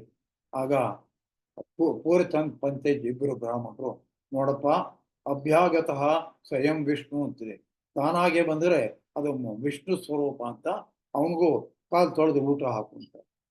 ಸನ್ಯಾಸಿ, ನೀನು ಬಾ ಕಾಲು ತೊಳೆದು ಭಿಕ್ಷೆ ಬರಬೇಕು ಅಂತ. ನಾನು ಭಿಕ್ಷೆಗೆ ಬಂದಿದ್ದು, ಆದರೆ ಈ ಭಿಕ್ಷೆ ಬೇಡ, ನನಗೆ ವಾದ ಭಿಕ್ಷೆ ಬೇಕು. ಇವತ್ತು ಅನಭಿಕ್ಷೆ ಆಗಲಿ, ನಾಳೆ ವಾದ ಭಿಕ್ಷೆ ಕೊಡ್ತೀನಿ. ಅವತ್ತಿನಿಂದ ನಮ್ಮಲ್ಲಿ ದೇವರೆಲೆ ಅಂತ ಹಾಕ್ಬಿಟ್ಟು ಸನ್ಯಾಸಿಗಳ ಊಟಕ್ಕೆ ಅಂತ ಮಾಡೋದು ಶ್ರಾದ್ದದಲ್ಲಿ ರೂಢಿಗೆ ಬಂತು. ಅದು ದೇವರೆಲೆ ಅಂತ ಹಾಕ್ತೀವಿ, ಅದು ಸನ್ಯಾಸಿಗಳು ಬಂದರೆ ಕೂರಿಸ್ತೀವಿ. ಸಾಧಾರಣ ಸನ್ಯಾಸಿಗಳು ಹೊಸಲು ರಂಗೋಲಿ ಹಿಡಿದ ಬರೋದೇ ಎಲ್ಲ ಅಂತ ಇಟ್ಕೊಳ್ಳಿ. ಒಟ್ಟಿನಲ್ಲಿ ಇಷ್ಟು ನಡೆಯುತ್ತೆ. ಆಮೇಲೆ ಮಾನಸ ವಾದ, ಉಭಯ ಭಾರತೀ ದೇವಿ ಸರಸ್ವತಿ ಅವತಾರ. ಅವರೇ ತೀರ್ಪು, ಅವರು ಜಡ್ಜು. ಈ ಕಡೆ ಗಂಡ, ಈ ಕಡೆ ಸನ್ಯಾಸ. ಇಬ್ಬರು ಕತ್ಗೂ ಹಾರ ಹಾಕ್ಬಿಟ್ಟು ಯಾರ ಹಾರ ಮುಂಚೆ ಬಾಡುತ್ತೆ ಅವರು ಸೋತಾಗಿದೆ. 8 ದಿನಗಳು ವಾದ ನಡೆಯುತ್ತೆ. 8ನೇ ದಿನ ಮಂಡನ ಮಿಶ್ರ ಹಾರ ಬಾಡ್ಬಿಡುತ್ತೆ. ಈ ಸೋತಿರುವರು ಯಾರು? ಮಂಡನ ಮಿಶ್ರ. ಈ ತೀರ್ಪುಗಾರ ಯಾರು? ಉಭಯ ಭಾರತೀ ದೇವಿ. ಅವರ ಗಂಡ ಸೋತಿರೋದು. ನನ್ ಗಂಡ ಸೋತ ಅಂತ ಯಾವ ಹೆಂಗ್ತಾನೆ ಹೇಳೋಕ್ಕಾಗುತ್ತೆ? ಜಡ್ಜಿಯಾಗಿ ಕೂತಿರುವಾಗ ಹೇಳ್ದೆ ಇರೋಕ್ಕಾಗಲ್ಲ. ಅವಾಗ ವಿದ್ಯಾರಣ್ಯ ಅವರು ಬರೀತಾರೆ, ಎಂತ ಡಿಪ್ಲೊಮ್ಯಾಟಿಕ್ ಪ್ರೆಸೆಂಟೇಶನ್. ಆ ವಾಕ್ಯ ಬರಿಬೇಕು ಅಂದ್ರೆ ಅವರ ಕೈಲಿ ಸಾಧ್ಯ. ಇಬ್ಬರು ಸನ್ಯಾಸಿಗಳು ಮನೆಗೆ ಭಿಕ್ಷಕ್ಕೆ ಬರಬೇಕು ಅಂತ ತೀರ್ಮಾನ. ಗಂಡನ ಮರ್ಯಾದೆ ಬಿಟ್ಟಾಗ ಆಗಬಾರ್ದು, ಜಡ್ಜಿ ಜಾಗದಲ್ಲಿ ಸುಳ್ಳು ಹೇಳ್ಬಾರ್ದು. ನಾಳೆ ಯಾಕೆಂದ್ರೆ ಅವ್ರು ಏನ್ ತೀರ್ಮಾನ ಮಾಡಿರ್ತಾರೆ, ಶಂಕರಾಚಾರ್ಯರು ಸೋತ್ರೆ ಅವರು ಮದುವೆ ಮಾಡ್ಕೊಂಡು ಸಂಸಾರಿ ಆಗ್ಬೇಕು, ಮಂಡನ ಮಿಶ್ರರು ಸೋತ್ರೆ ಸನ್ಯಾಸಿ ಆಗ್ಬೇಕು. ಈಗ ಮಂಡನ ಮಿಶ್ರರು ಸೋತಿರೋದ್ರಿಂದ ಸನ್ಯಾಸಿ ಆಗ್ಬೇಕು ತಾನೆ. ಆ ಪಾಯಿಂಟ್ ಇಟ್ಕೊಂಡು ಇಬ್ಬರು ಸನ್ಯಾಸಿಗಳು ಭಿಕ್ಷಕ್ಕೆ ಬರಬೇಕು ಅಂತ ಜಡ್ಜ್ಮೆಂಟ್ ಕೊಟ್ಟು ತೀರ್ಮಾನ ಮಾಡಿ. ಎಂಥ ಪ್ರೆಸೆಂಟೇಶನ್! ಗಂಡನ ಮರ್ಯಾದೆಯನ್ನು ಬಿಡದೆ ಶಾಸ್ತ್ರಕ್ಕೆ ರೂಪವಾದ. ಆಮೇಲೆ ಅವರಿಗೆ ಶಂಕರಾಚಾರ್ಯರು ಮಂಡನ ಮಿಶ್ರಿಗೆ ಸುರೇಶ್ವರಾಚಾರ್ಯ ಅಂತ ಸನ್ಯಾಸ ದೀಕ್ಷೆ ಕೊಡ್ತಾರೆ. ವೇರಗಳ ಜಾಗದಲ್ಲಿ ಒಂದ್ಸಲ ವೀರಾಧ್ಯಯನ ಮಾಡ್ಕೊಳ್ಳೋ ದೇವಲೋಕದಲ್ಲಿ ದೂರ್ವಾಸರು ಮಂತ್ರ ತಪ್ಪುದ್ರು ಅಂತ ಸರಸ್ವತಿ ನಕ್ಕಿದ್ದಕ್ಕೆ ದೂರ್ವಾಸರು ನೀನು ಭೂಲೋಕದಲ್ಲಿ ಹುಟ್ಟು ಒಂದು ಶಾಪ ಕೊಟ್ಟಿರ್ತಾರೆ. ಈ ಶಂಕರ್ ಬಂದ ನಿನಗೆ ಶಾಪ ಬಿಡುಗಡೆ ಅಂತ ಹೇಳಿರ್ತಾರೆ. ಈಗ ಅವರು ಬಿಡುಗಡೆ ಆಯ್ತು, ಹೊರಡ್ತಾರೆ. ಇವರು ವನದುರ್ಗಾ ಮಂತ್ರದಿಂದ ಕಟ್ ಹಾಕಿ, ಅಮ್ಮ ನಾನು ಎಲ್ಲಿ ಪೀಠ ಸ್ಥಾಪನೆ ಮಾಡಿದ್ರೆ ಅಲ್ಲಿ ನೀನು ಕೂತ್ಕೋಬೇಕು, ನೀನು ಹೊರಟೋಗ್ಬಿಟ್ರೆ ಸ್ವರ್ಗಕ್ಕೆ ಇಲ್ಲ, ನಾನು ಕಳಿಸ್ಕೊಡು, ನನ್ನ ಒಂದು ಕಳೆನ ಎಲ್ಲಾದ್ರೂ ಕೊಡ್ತೀನಿ. ಹೀಗಾಗಿ ಶಂಕರಾಚಾರ್ಯ ಪೀಠ ಎಲ್ಲಿದ್ರೆ ಶಾರದಾಮ್ನವ್ರದ್ದು ಒಂದು ಕಳೆ ಅಲ್ಲಿರುತ್ತೆ ಅಂತ ನಮ್ದೊಂದು ನಂಬಿಕೆ. ಸರಸ್ವತಿ ಅಲ್ಲಿಗೆ ಶಾಪ ಬಿಡುಗಡೆ ಹೊರಟೋಗ್ತಾರೆ. ಸುರೇಶ್ವರಾಚಾರ್ಯ ಇವ್ರ ಜೊತೆ ಬರ್ತಾರೆ. ಇನ್ನೊಬ್ರು ಆನಂದಗಿರಿ, ಅವ್ರಿಗೆ ಗುರುಗಳ ಹತ್ರ ಪಾಠಕ್ಕೆ ಬರಲ್ಲ. ಅವರು ಸಗಣಿ ಸಾರಿಸೋದು, ಕ್ಲೀನ್ ಮಾಡೋದು, ಗುರುಗಳು ಸ್ನಾನಕ್ಕೆ ಹೋದರೆ ಬಿಚ್ಚಿದ ಬಟ್ಟೆಯನ್ನು ಒಗೆದು ಹರವಾಕೋದು, ಆ ಭಿಕ್ಷಾ ತಂದು ಕೊಡೋದು, ಅವರು ಮಲಗಿದರೆ ಹೊತ್ಸಿವಿ ಗಾಳಿ ಹಾಕೋದು, ಇಷ್ಟೇ ಗುರು ಸೇವೆ ಅಷ್ಟೆ. ಒಂದ್ಸಲ ಪಾಠ ಶುರು ಆಗ್ಬೇಕು, ಗುರುಗಳು ಕಾಯ್ತಾರೆ. ಯಾಕೆ ಗುರುಗಳಿಗೆ ಪಾಠ? ಆನಂದಗಿರಿಯನ್ನು ಬರಲ್ಲಪ್ಪ, ಅವನಿಗೇನು ಪಾಠ ಬರುತ್ತೆ, ಅವನು ಬರೀ ಕಸ ಗುಡಿಸು, ಬಟ್ಟೆ ಹೋಗಿ ಇಷ್ಟೇನೆ. ಅವನಿಗೋಸ್ಕರ ನಮ್ಮ ಶಾಸ್ತ್ರ ಭಾಷ್ಯಕ್ಕೆ ಯಾಕೆ ಲೇಟ್ ಮಾಡ್ತೀವಿ? ಈ ಶಿಷ್ಯರಿಗೆ ಗರ್ವ ಬಂದಿದೆ, ತಮ್ಮ ಸ್ವಾಮ ಯಾರಿಲ್ಲ.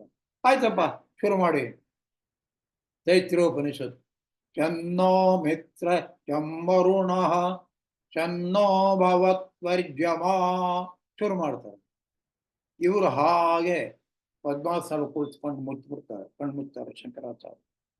ಅವರ ಕಣ್ಣಿನ ಟಿವಿ ಸ್ಕ್ರೀನ್ಗೆ ಅಲ್ಲಿ ಆನಂದಗಿರಿ ಬಟ್ಟೆ ಒಗಿತಿರೋದು ಕಾಣುತ್ತೆ. ಸಕಲ ವಿದ್ಯಾ ಪ್ರಾಪ್ತಿರಸ್ತೋ ಅಂತ ಆಶೀರ್ವಾದ ಮಾಡಿ ಬಟ್ಟೆ ಒಗಿತಿರುವಾಗಲೇ ಸರ್ವಜ್ಞಾನ ಬರುತ್ತೆ. ಬರ್ತಾನೆ ಒಳಗಡೆ. ಅಷ್ಟೊತ್ತಿಗೆ ಪಾಠ ಮುಗಿದು ಶಾಂತಿ ಮಂತ್ರ ಆಗ್ತಾರೆ. ಗುರುಗಳು ಕತ್ತೆತ್ತೆ ಅವ್ನು ನೋಡ್ತಾರೆ. ಗುರು ಶಿಷ್ಯರು ಏನ್ ತಿಳ್ಕೊತಾರೆ, ಯಾಕೆ ಇಷ್ಟು ಲೇಟಾಗಿ ಬಂದೆ ಅಂತ ನೋಡ್ತಿದ್ದಾನೆ ಅಂತ ತಿಳ್ಕೊತಾರೆ. ಆದರೆ ಯಾಕೆ ಬಂದೆ ಅನ್ನೋದು ಶಂಕರಾಚಾರ್ಯ ಗೊತ್ತು.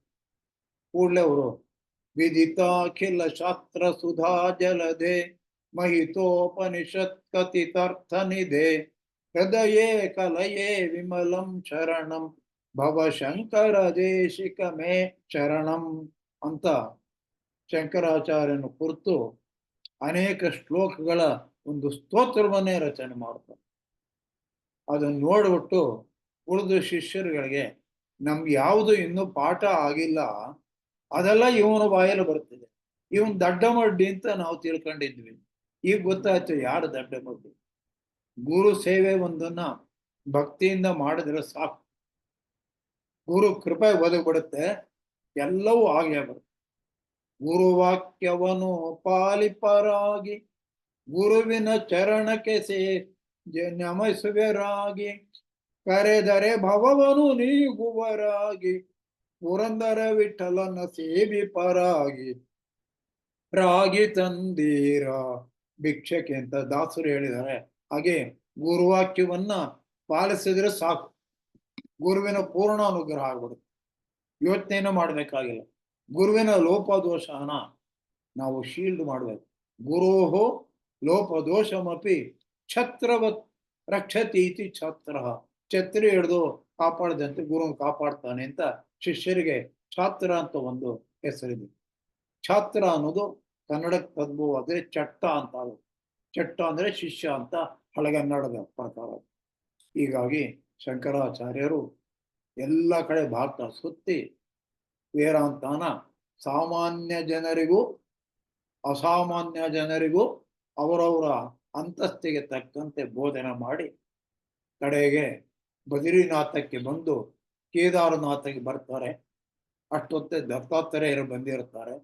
ಕೇದಾರನಾಥದ ಒಂದು ಗುಹೆ ಬಾಗಿಲಿನಲ್ಲಿ ಸಾಕ್ಷಾತ್ ದತ್ತಾತ್ರೇಯರು ಶಂಕರರ ಬರುವಿಗೆ ಕಾಯ್ದಿರ್ತಾರೆ.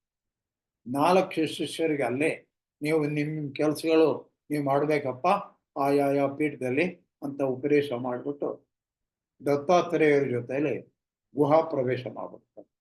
ಆ ಗುಹೆ ಜಾಗದಲ್ಲಿ ಒಂದು ಮನೆ ಇದೆ, ಅದನ್ನ ಅದರೊಳಗೆ ಹೋಗಿದ್ದು ಅಂತ ಜನ ಹೇಳ್ತಾರೆ ಕೇದಾರನಾಥದಲ್ಲಿ.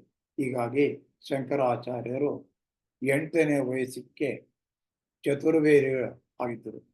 12ನೇ ವರ್ಷಕ್ಕೆ 64 ಶಾಸ್ತ್ರಗಳನ್ನು ಬಲ್ಲವರಾಗಿದ್ದರು.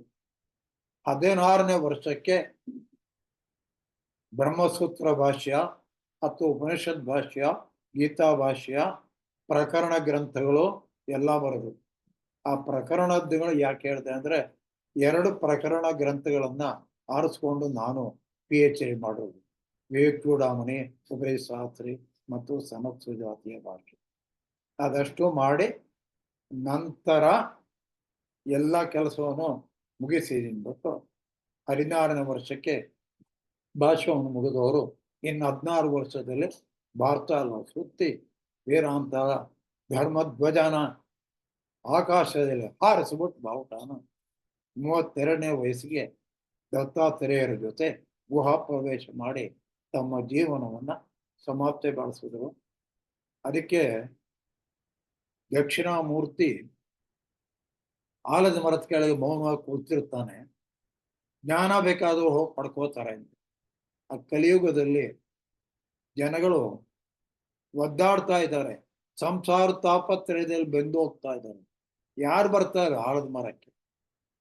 ದಕ್ಷಿಣಾಮೂರ್ತಿ ಅರ್ಥವಾಯ್ತು, ಜನಗಳು ತಾಪತ್ರಯಲ್ಲಿ ಬೆಂದು ಹೋಗ್ತಾ ಇದ್ದಾರೆ, ಯಾರು ಇವತ್ತು ನನ್ನನ್ನು ಹುಡ್ಕೊಂಡು ಬರೋದು? ಅದು ನಾನೇ ಅವ್ರಿಗೆ ಜಾಗಕ್ಕೆ ಹೋಗ್ತೀನಿ ಅಂದ್ಬಿಟ್ಟು ದಕ್ಷಿಣಾಮೂರ್ತಿ ಆ ಮರದ ಬುಡದಿಂದ ಹೊರಟು ಮನೆಗೆ ಜನಗಳನ್ನ ಉದ್ಧಾರ ಮಾಡದಂತೆ ಶಂಕರಾಚಾರ್ಯರ ರೂಪದಿಂದ ಅಂತ ಒಂದು ಹೇಳ್ತಾರೆ. ಅಜ್ಞಾನಾಂತರ್ಗಹನಪತಿತಾಂ ಆತ್ಮವಿದ್ಯೋಪದೇಶೈ ತ್ರಾತುಂ ಲೋಕಾನ್ ಭವದವಶಿಖಾ ತಾಪ ಪಾಪಚ್ಯಮಾನ ಮುಕ್ತ್ವಾ ಮೌನಂ ವಟವಿಟಿಪನೋ ಭೂಮಿ ಮೂಲತೋ ನಿಸ್ಸರಂತಿ ಶಂಭೋ ಮೂರ್ತಿ ಚರತಿ ಭುವನೆ. ಶಂಕರಾಚಾರ್ಯ ರೂಪ ಪರಮೇಶ್ವರ ಕೃತಯುಗದಲ್ಲಿ ದಕ್ಷಿಣಾಮೂರ್ತಿಯಾಗಿ, ತ್ರೇತಾಯುಗದಲ್ಲಿ ದತ್ತಾತ್ರೇಯರಾಗಿ, ದ್ವಾಪರಯುಗದಲ್ಲಿ ವ್ಯಾಸರಾಗಿ, ಕಲಿಯುಗದಲ್ಲಿ ಶಂಕರಾಚಾರ್ಯರಾಗಿ ಅವತಾರ ಮಾಡುದು ಅಂತಾರೆ.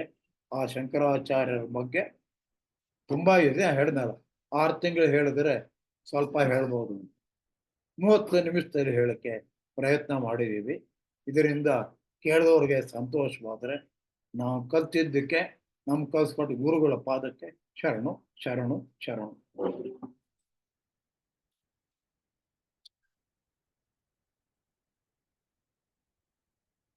ಎಲ್ರಿಗೂ ನಮಸ್ಕಾರ. ಪ್ರವಚನ ಕೇಳಿದೀರಾ? ಈಗ ಏನಾದ್ರೂ ಪ್ರಶ್ನೆಗಳಿದ್ರೆ ಒಂದು 10 ನಿಮಿಷ ಪ್ರಶ್ನೆಗಳನ್ನ ಕೇಳ್ಬೋದು.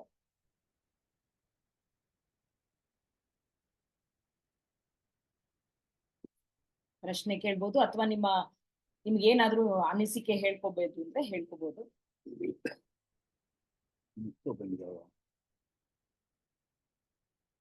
ಪರಿಮಳ ಅನ್ಮ್ಯೂಟ್ ಮಾಡಕ್ಕೆ ಬನ್ನಿ.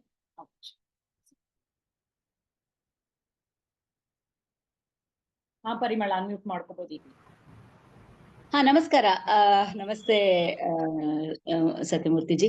ನನಗೆ ಪ್ರಶ್ನೆ ಇದ್ದಿದ್ದು, ನೀವು ಆರಂಭದಲ್ಲಿ ವ್ಯಾಸರು ತಮ್ಮ ಆಯಸ್ಸಲ್ಲಿ 16 ವರ್ಷ ಕೊಟ್ರು ಅಂತ ಹೇಳಿದ್ರಿ. ಬಟ್ ವೇದವ್ಯಾಸರು ಚಿರಂಜೀವಿಗಳಲ್ವಾ? ಸೊ ಅವರಿಗೆ ಅನ್ಲಿಮಿಟೆಡ್ ಆಯಸ್ಸಿದೆ ಅಂತ ನಮ್ಮ ಲೆಕ್ಕಕ್ಕೆ. ಸೊ ಹೇಗೆ ಅದನ್ನ ಅರ್ಥ ಮಾಡ್ಕೋಬಹುದು? ಅವ್ರಿಗೆ ಎಷ್ಟು ಆಯಸ್ ಬೇಕಾದ್ರೂ ಇರಬಹುದು. ಆ ಇರೋ ಆಯಸ್ಸಲ್ಲಿ ಒಂದಷ್ಟನ್ನು ಇವರು ಕೊಟ್ಟಿದ್ದಾರೆ. ಇವರ ಒಟ್ಟು ಆಯಸ್ಸು ಎಷ್ಟು ಬೇಕಾದ್ರೂ ಇರಲಿ, ಒಂದು 16 ವರ್ಷ ತೆಗೆದು ಇವರು ಕೊಟ್ಟಿದ್ದಾರೆ. ಅದ್ ಮಾತ್ರಕ್ಕೆ ವ್ಯಾಸರ ಆಯಸ್ಸೇನು ಕಮ್ಮಿ ಅಂತ. ಅಶ್ವತ್ಥಾಮ, ಬಲಿಹಿ, ವ್ಯಾಸ ಇವರೆಲ್ಲರೂ ಚಿರಂಜೀವಿ ಇರ್ತಾನೆ. ಕೃಪಾ, ಪರಶುರಾಮಷ್ಟೇ ಎಲ್ಲ ಚಿರಂಜೀವಿಗಳೇ, ವ್ಯಾಸರು ಕೂಡ. ಆದರೆ ಅವರ ಆಯಸ್ಸಲ್ಲಿ ಒಂದು 16 ವರ್ಷ ತೆಗೆದು ಇವರು ಕೊಟ್ಟಿದ್ದಾರೆ. ಇವರ ತಪಸ್ಸಿನ ಸಾಧನೆ ಅದು. ಧನ್ಯವಾದ. ಎಸ್ ಹೇಳಿ. ನಮಸ್ಕಾರ. ನಂದೊಂದು ಪ್ರಶ್ನೆ ಇತ್ತು. ನಾವು ಸಾಧಾರಣವಾಗಿ ಆದಿಶಂಕರರವ್ರ ಬಗ್ಗೆ ಮಾತಾಡ್ಬೇಕಾದ್ರೆ ನಾವು ಹೇಳೋದೇನು ಅಂದ್ರೆ, ಈ ಸನಾತನ ಧರ್ಮನ ಮತ್ತೆ ಪುನರ್ಸ್ಥಾಪನೆ ಮಾಡೋದಕ್ಕೋಸ್ಕರ ಅವ್ರು ಬಂದು ಅವತಾರ ತಾಳಿದ್ದು ಅಂತ. ಹಾಗಾದ್ರೆ ಬೌದ್ಧ ಮತ ಅಥವಾ ಜೈನರ ಮತ ಅದ್ರಲ್ಲಿ ತಪ್ಪೇನೂ ಇಲ್ಲ. ಆದ್ರೆ ಯಾಕೆ when we speak about it, why do people say, ಸಾರಿ ನಾನು ಸ್ವಲ್ಪ ಇಂಗ್ಲಿಷ್ ಅಲ್ಲಿ ಹೇಳ್ಕೊತೀನಿ ಅಥವಾ ತಮಿಳಲ್ಲಿ ಕೇಳಬಲ್ಲೆ. Why do people say that, Shankara was here to re-establish the Sanatana Dharma? And some of our conversations also say that he tried to, for want of a better word, Vidya, he tried to eradicate the Buddhism and Jainism ಅಂತ. ಅದು ನನ್ಗೆ ಯಾಕೋ everybody has right to follow their own thing, but ಅವ್ರಿಗೆ ಅದ್ರಲ್ಲಿ ಏನ್ ಹೇಳ್ಕೊಡಕ್ ಅವ್ರ ಪ್ರಯತ್ನ ಪಟ್ರು ಅನ್ನೋದನ್ನ ನನ್ಗೆ ಸ್ವಲ್ಪ ವಿವರಿಸಕ್ಕಾಗತ್ತ? ನನ್ನ ನಂಬಿಕೆ ಏನು ಅಂತಂದ್ರೆ, ಅವ್ರು ಅಷ್ಟು ದೊಡ್ಡ ಗುರುಗಳು, ಅವರು ಇನ್ನೊಂದು ನಂಬಿಕೆನ ಅಥವಾ ಇನ್ನೊಂದು ವೇ ಆಫ್ ಲಿವಿಂಗ್ ನ ಇರಾಡಿಕೇಟ್ ಮಾಡ್ಬೇಕು ಅಂತ ಅನ್ಕೊಂಡಿರಲ್ಲ. ಅವ್ರ ಉದ್ದೇಶ ಬೇರೆ ಇದ್ದಿರತ್ತೆ. ನಾವು ಅದನ್ನ ಅಪಾರ್ಥ ಮಾಡ್ಕೊಂಡಿದೀವಿ ಅಂತ ಅನ್ಕೋತೀನಿ. ಪ್ರಶ್ನೆ ನಂಗೆ ಹೇಳ್ಬೇಕು.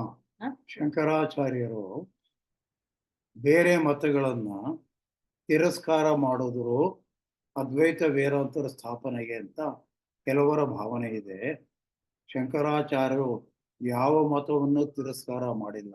ಆ ಮತಗಳಲ್ಲಿರುವ ಲೋಪದೋಷಗಳನ್ನು ತೋರಿಸಿಕೊಟ್ಟು ಅದು ತಿದ್ದಿ ಇತರರ ಜೊತೆಯಲ್ಲಿ ಸಹಬಾಳ್ವೆಯಿಂದ ಬಾಳಿ.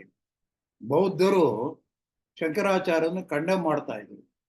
ಕಂಡೆಮ್ ಮಾಡಬೇಡಿ, ನೀವು ಬದುಕಿ ನಾವು ಬದುಕ್ತೀವಿ. ಅದಕ್ಕೆ ನಮ್ಮಲ್ಲಿರೋ ಲೋಪದೋಷಗಳು ಜೈನರಲ್ಲಿ ಬೌದ್ಧರಲ್ಲಿ ಇತ್ತು, ಅದನ್ನು ತಿದ್ಕೊಟ್ರೆ ಹೊರತು ಜೈನರು ಬೌದ್ಧರು ತಂಟೆಗೆ ಹೋಗಿಲ್ಲ. ಅವರಲ್ಲಿರುವ ಲೋಪ ದೋಷನ ತಿದ್ಕೊಟ್ಟು ಅದನ್ನು ಪ್ಯೂರಿಫೈ ಮಾಡಿಕೊಟ್ರು. ಈಗಲೂ ಕೂಡ ಜೈನ ಧರ್ಮದ ಬಗ್ಗೆ ನಮಗೆ ಗೌರವ ಇದೆ. ಜೈನದ ಮಂತ್ರ ಹೇಳ, ನಮೋ ಹರಿಹಂತಾಣಂ, ನಮೋ ಸಿದ್ಧಾಣಂ, ನಮೋ ಅಜರ್ಯಾಣಂ, ನಮೋ ಓಜ್ಜಾಯಾಣಂ, ನಮೋ ಲೋಯೆ ಸವಸಾಹೋಣಂ, ಏಸೋ ಪಂಚನಮುಕ್ಕಾರೋ ಸವಪಾವಪಣ ಸಣೋ ಮಂಗಳಾನಂಚ ಸವೇಸಿ ಪಡಮಂ ಅವಯ ಮಂಗಳಂ. ಇದು ಜೈನ ಮಂತ್ರ. ಬುದ್ಧಂ ಶರಣಂ ಗಚ್ಛಾಮಿ, ಧಮ್ಮಂ ಶರಣಂ ಗಚ್ಛಾಮಿ, ಸಂಘಂ ಶರಣಂ ಗಚ್ಛಾಮಿ. ಇದು ಬೌದ್ಧ ಮಂತ್ರ. ಶಂಕರಾಚಾರ್ಯರು ಯಾರನ್ನು ಕಂಡೆಮ್ ಮಾಡಲಿಲ್ಲ, ಅವರ ಲೋಪದೋಷ ತೋರಿಸ್ಕೊಟ್ಟು ತಿದ್ದುದ್ರು ಅಷ್ಟೇ. ಒಂದೊಂದು ಪ್ರಶ್ನೆ ಇತ್ತು, ಕೇಳ್ಬೋದಾ? ಗಿರೀಶ್. ಶಂಕರಾಚಾರ್ಯರು ಹೊರಕಾಯ ಪ್ರವೇಶ ಮಾಡಿದ್ದಾರೆ ಅಂತ ಹೇಳಿ ಇದೆ. ಅದು ಯಾವ ಸಂದರ್ಭದಲ್ಲಿ ಮಾಡಿದ್ರು? ಅದು ಹೌದಾ? ಅದು ಏನಾಯ್ತು ಅಂದ್ರೆ, ಉಭಯ ಭಾರತೀಯ ದೇವಿ ಜಡ್ಜಿಯಾಗಿ ಕೂತಿದ್ರು. ಮಂಡನ ಮಿಶ್ರಿಗೂ ಶಂಕರಾಚಾರ್ಯರಿಗೂ ವಾದ ನಡೀತು. ವಾದ ಒಂದು ಸ್ಟೇಜ್ ಬಂತು. ಮಂಡನ ಮಿಶ್ರು ಸೋತು. ಈಗ ಮಂಡನ ಮಿಶ್ರು ಸನ್ಯಾಸಿಗಳಾಗಬೇಕು. ಆಗ ಉಭಯ ಭಾರತಿ ದೇವಿ ಹೇಳಿದ್ರು, ನಾನು ಮಂಡನ ಮಿಶ್ರು ಗಂಡ ಹೆಂಡತಿ, ನಾ ಜಡ್ಜಾಗಿ ಕೂತಿರೋದು ನಿಜ, ಆದರೆ ಮಂಡನ ಮಿಶ್ರಿಗೆ ಹೆಂಡತಿ ನಾನು ಗಂಡನ ಗೆದ್ದು ನನ್ನನ್ನು ಬಿಟ್ಟರೆ ಆಗೋಲ್ಲ, ನನ್ನನ್ನು ನೀವು ಗೆಲ್ಬೇಕು. ಅದಕ್ಕೆ ನಾನು ವಾದ ಕೂತ್ಕೋತೀನಿ, ನನ್ನನ್ನು ಗೆಲ್ಬೇಕು ಅಂತ. ಶಂಕರಾಚಾರ್ಯ ಕೂತ್ಕೊಳ್ಳಿ ತಾಯಿ ಹೇಳು. ಇವರು ಕಾಮಶಾಸ್ತ್ರದ ಬಗ್ಗೆ ಪ್ರಶ್ನೆ ಎತ್ಬಿಡ್ತಾರೆ. ಬಾಲ ಸನ್ಯಾಸಿಗೆ ಕಾಮಶಾಸ್ತ್ರದ ಬಗ್ಗೆ ಕೇಳಿದ್ರೆ ಏನು ಉತ್ತರ ಕೊಡೋಕ್ಕಾಗತ್ತೆ? ಅಮ್ಮ ನಂಗೊಂದು ತಿಂಗಳು ಟೈಮ್ ಕೊಡು, ನಾನು ವಿಷಯನ ಸಂಗ್ರಹ ಮಾಡ್ಕೊಂಡು ಬಂದು ಹೇಳ್ತೀನಿ. ಒಂದು ಬೆಟ್ಟದ ಗುಹೆ ಒಳಗೆ ಅವ್ರ ದೇಹ ಬಿಟ್ಟು ಕೇವಲ ಜೀವಚೇತ ಹೋಗ್ತಾರೆ, ಆಕಾಶದಲ್ಲಿ ಹಾರ್ತಿರ್ತಾರೆ. ಅಮರುಕದ ರಾಜ ಅಂತ ಬಂದು ಶವಯಾತ್ರೆ ನಡೀತದೆ, ಆತನ ದೇಹಕ್ಕೆ ಇವರು ಪ್ರವೇಶ ಮಾಡ್ಬಿಡ್ತಾರೆ. ರಾಜ ಬರುತ್ತೆ ಅಂತ ಜನ ತಿಳ್ಕೊತಾರೆ, ಅರಮನೆಗೆ ಬರ್ತಾರೆ. ಅಲ್ಲಿ ರಾಣಿಯರ ಜೊತೆ ಇವನು ರಾಜ ಚರ್ಚೆ ಮಾಡು. ಒಬ್ಬ ರಾಣಿಯರು ಮುಟ್ಟಲ್ಲ, ಅವ್ರ ಹತ್ರ ಕಾಮಶಾಸ್ತ್ರದ ಬಗ್ಗೆ ಚರ್ಚೆ ಮಾಡಿ ತಿಳ್ಕೊಳ್ಳೋದು, ವಿಷಯ ಆಗಿರುವಾಗ ಮಹಾರಾಣಿಗೆ ಗೊತ್ತಾಯ್ತು, ತನ್ನ ಗಂಡನ ದೇಹದಲ್ಲಿ ಯಾವನೋ ಯೋಗಿ ಬಂದು ಸೇರ್ಕೊಂಡಿದ್ದಾನೆ. ನನ್ನ ಗಂಡ ಇದ್ದಾಗ ದೇಶ ಮಳೆ ಬೆಳೆಯಿಂದ ಹಾಳಾಗಿತ್ತು, ಈ ಯೋಗಿ ಬಂದ ಮೇಲೆ ಸಮೃದ್ಧಿ ಆಗಿದೆ. ಯೋಗಿನ ಹಿರಿಯ ದೇಹದಲ್ಲಿ ಇರುವ ಮಾಡ್ಕೊಂಡ್ಬಿಟ್ರೆ ದೇಶ ಯಾವಾಗಲೂ ಸುಭಿಕ್ಷವಾಗಿರುತ್ತೆ ಅಂದ್ಬಿಟ್ಟು ಮಂತ್ರಿಗೆ ಹೇಳ್ತಾನೆ. ಮಂತ್ರಿ ಸೈನಿಕರು ಆಜ್ಞೆ ಮಾಡ್ತಾನೆ, ನಮ್ಮ ರಾಜ್ಯದಲ್ಲಿ ಯಾವ್ದಾದ್ರು ಶವ ಸಂಸ್ಕಾರವಾಗದೆ ಉಳಿದಿದ್ರೆ ಅದು ಸುಟ್ಟು ಬಿಡಿ ಅಂತ. ಆಗ ಶಂಕರಾಚಾರ್ಯ ದೇಹ ಸಿಗುತ್ತೆ, ಚಿತೆ ಮೇಲೆ ಇಡ್ತಾರೆ. ಅಷ್ಟೊತ್ತು ವಿಷಯ ಗೊತ್ತಾಗಿ ರಾಜನ್ ದೇಹ ಬಿಟ್ಟು ಒಂದು ಈ ದೇಹ ಸೇರ್ಕೋತಾರೆ. ಆಗ ಶ್ರೀಮತ್ ಪಯೋನಿಧಿ ನಿಕೇತನ ಚಕ್ರಪಾಣೆ ಭೋಗೇಂದ್ರ ಭೋಗ ಮಣಿರಾಜಿತ ಪುಣ್ಯಮೂರ್ತೆ ಯೋಗೇಶ ಶಾಶ್ವತ ಶರಣ್ಯ ಭವಾಬ್ಧಿಪೋತ ಲಕ್ಷ್ಮೀ ನರಸಿಂಹ ಮಮ ದೇಹಿ ಕರಾವಲಂಬಂ ಸ್ತೋತ್ರ ಮಾಡ್ತಾರೆ. ಹಾಲಿನ ಮಳೆ ಬಿದ್ದು ಚೀತೆ ಆರೋಗುತ್ತೆ. ಶಂಕರಾಚಾರ್ಯ ಕೆಳಗಿಳಿತಾರೆ.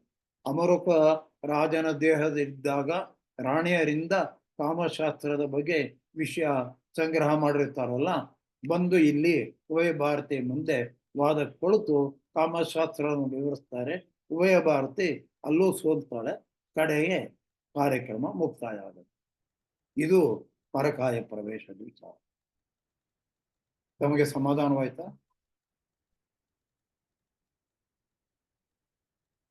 ಸಮಾಧಾನವಾಗದೇ ಇದ್ರೆ ತುಂಬಾ ಸಮಾಧಾನ ಆಯ್ತು. ಹಾ, ಇಲ್ಲ, ಸಮಾಧಾನ ಆಯ್ತು. ನಮಸ್ಕಾರ. ನಂದೊಂದು ಪ್ರಶ್ನೆ ಇದೆ, ಕೇಳ್ಸತ್ತಾ? ಹೇಳಿ ಶ್ರೀಹರಿ ಅವರೇ, ಹೇಳಿ. ಮೊದಲಿಗೆ ತುಂಬಾ ಧನ್ಯವಾದಗಳು, ತುಂಬಾ ಚೆನ್ನಾಗಿತ್ತು ಹ್ಮ್. ನಮ್ಮ ಡಿಸ್ಕಷನ್. ಸೊ ಶಂಕರ್ ಹೇಳ್ತಾರೆ ತತ್ವಮಸಿ ಅಂತ. ಈಗ ಹೇಳಿ, ನಾನು ಆಮೇಲೆ ಹೇಳ್ತೀನಿ. ಸೊ ತತ್ವಮಸಿ ಅಂತ ಹೇಳ್ತಾರೆ. ಹ್ಮ್. ಅದು ಅರ್ಥ ಮಾಡ್ಕೊಳಕ್ಕೆ ಆನ್ ದ ಸೂಪರ್ಫಿಷಿಯಲ್ ಲೆವೆಲ್ ನಾವು soul is God, mean we are one with God ಅಂತ ಈಸಿಯಾಗಿ ಅನ್ಸುತ್ತೆ. ಬಟ್ ಇನ್ ಪ್ರಾಕ್ಟಿಕಲ್ ಅಪ್ಲಿಕೇಶನ್ ಅದನ್ನ ಡೇ ಟು ಡೇ ಲೈಫಲ್ಲಿ ಹೆಂಗ್ ತರಗದು? ಕೇಳ್ಬೇಕಾ? ತತ್ವಮಸಿ ಅಂತ ಶಂಕರರು ಹೇಳ್ತಾರಲ್ಲ, ಅದ್ ಹೇಳ್ತಾರೆ. ಅದನ್ನ ನಾವು ಎಷ್ಟು ಮಟ್ಟಿಗೆ ಅರ್ಥ ಮಾಡ್ಕೋಬಹುದು, ನಮ್ಮ ದಿನನಿತ್ಯದಲ್ಲಿ ಅದನ್ನ ಹೇಗೆ ಅಳವಡಿಸ್ಕೊಂಡು ನಾವು ಮಾಡಬಹುದು ತತ್ವಮಸಿ ಬಗ್ಗೆ ಅನ್ನೋದು ಪ್ರಶ್ನೆ. ಸರಿನಾ ಶ್ರೀಹರಿ? ನಾನು ಟ್ರಾನ್ಸ್ಲೇಟ್ ಮಾಡಿದ್ದು ಕರೆಕ್ಟ್. ಇಲ್ಲಿ ತತ್ವ ಅಂದ್ರೆ ಅದು ಪರಬ್ರಹ್ಮ ತತ್ವ. ಒಮ್ಮ ಅಂದ್ರೆ ನೀನು, ಹಸಿ ಅಂದ್ರೆ ಆಗಿದ್ದೀಯ, ನೀನು ಆ ಪರಮ ತತ್ವವೇ ನೀನಾಗಿದ್ದೀಯ, ಅದು ತತ್ವಮಸಿ. ಇಲ್ಲಿ ನಮ್ಮ ಜೀವನದಲ್ಲಿ ಆಚರಣೆ ಮಾಡುವಾಗ ಈ ಲೌಕಿಕದಲ್ಲಿ ಕೆಲವು ವ್ಯವಹಾರಗಳಿರುತ್ತೆ, ಅದು ಲೌಕಿಕದಲ್ಲೇ ಮಾಡುವ. ಹಶ್ವಾದರೆ ಊಟ ಮಾಡ್ಬೇಕು ತಾನೆ. ನಾನು ಅದ್ವೈತ ಜ್ಞಾನದಲ್ಲಿ ಪರಿಪೂರ್ಣನಾಗಿದ್ದೇನೆ, ನಂಗೆ ಊಟ ಬೇಡ ಅಂದ್ರೆ ಹೊಟ್ಟೆ ಕೇಳುತ್ತಾ? ಹಶು ಬೇಕೇ ಬೇಕು ತಾನೆ.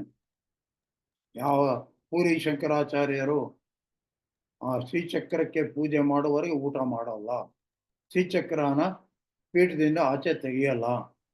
ಆದರೆ ನಾನು ಉಪವಾಸ ಇರ್ತೀನಿ ಎಂದಾಗ ಗುಂಜಾರಿಯವ್ರ ನಂದ ಅವರು, ನೀವು ಉಪವಾಸ ಇದ್ದರೆ ದೇಶದ ಸತ್ತೋಗ್ಬಿಡ್ತೀರಾ, ನೀವು ಇರಬೇಕು ಅಂತ.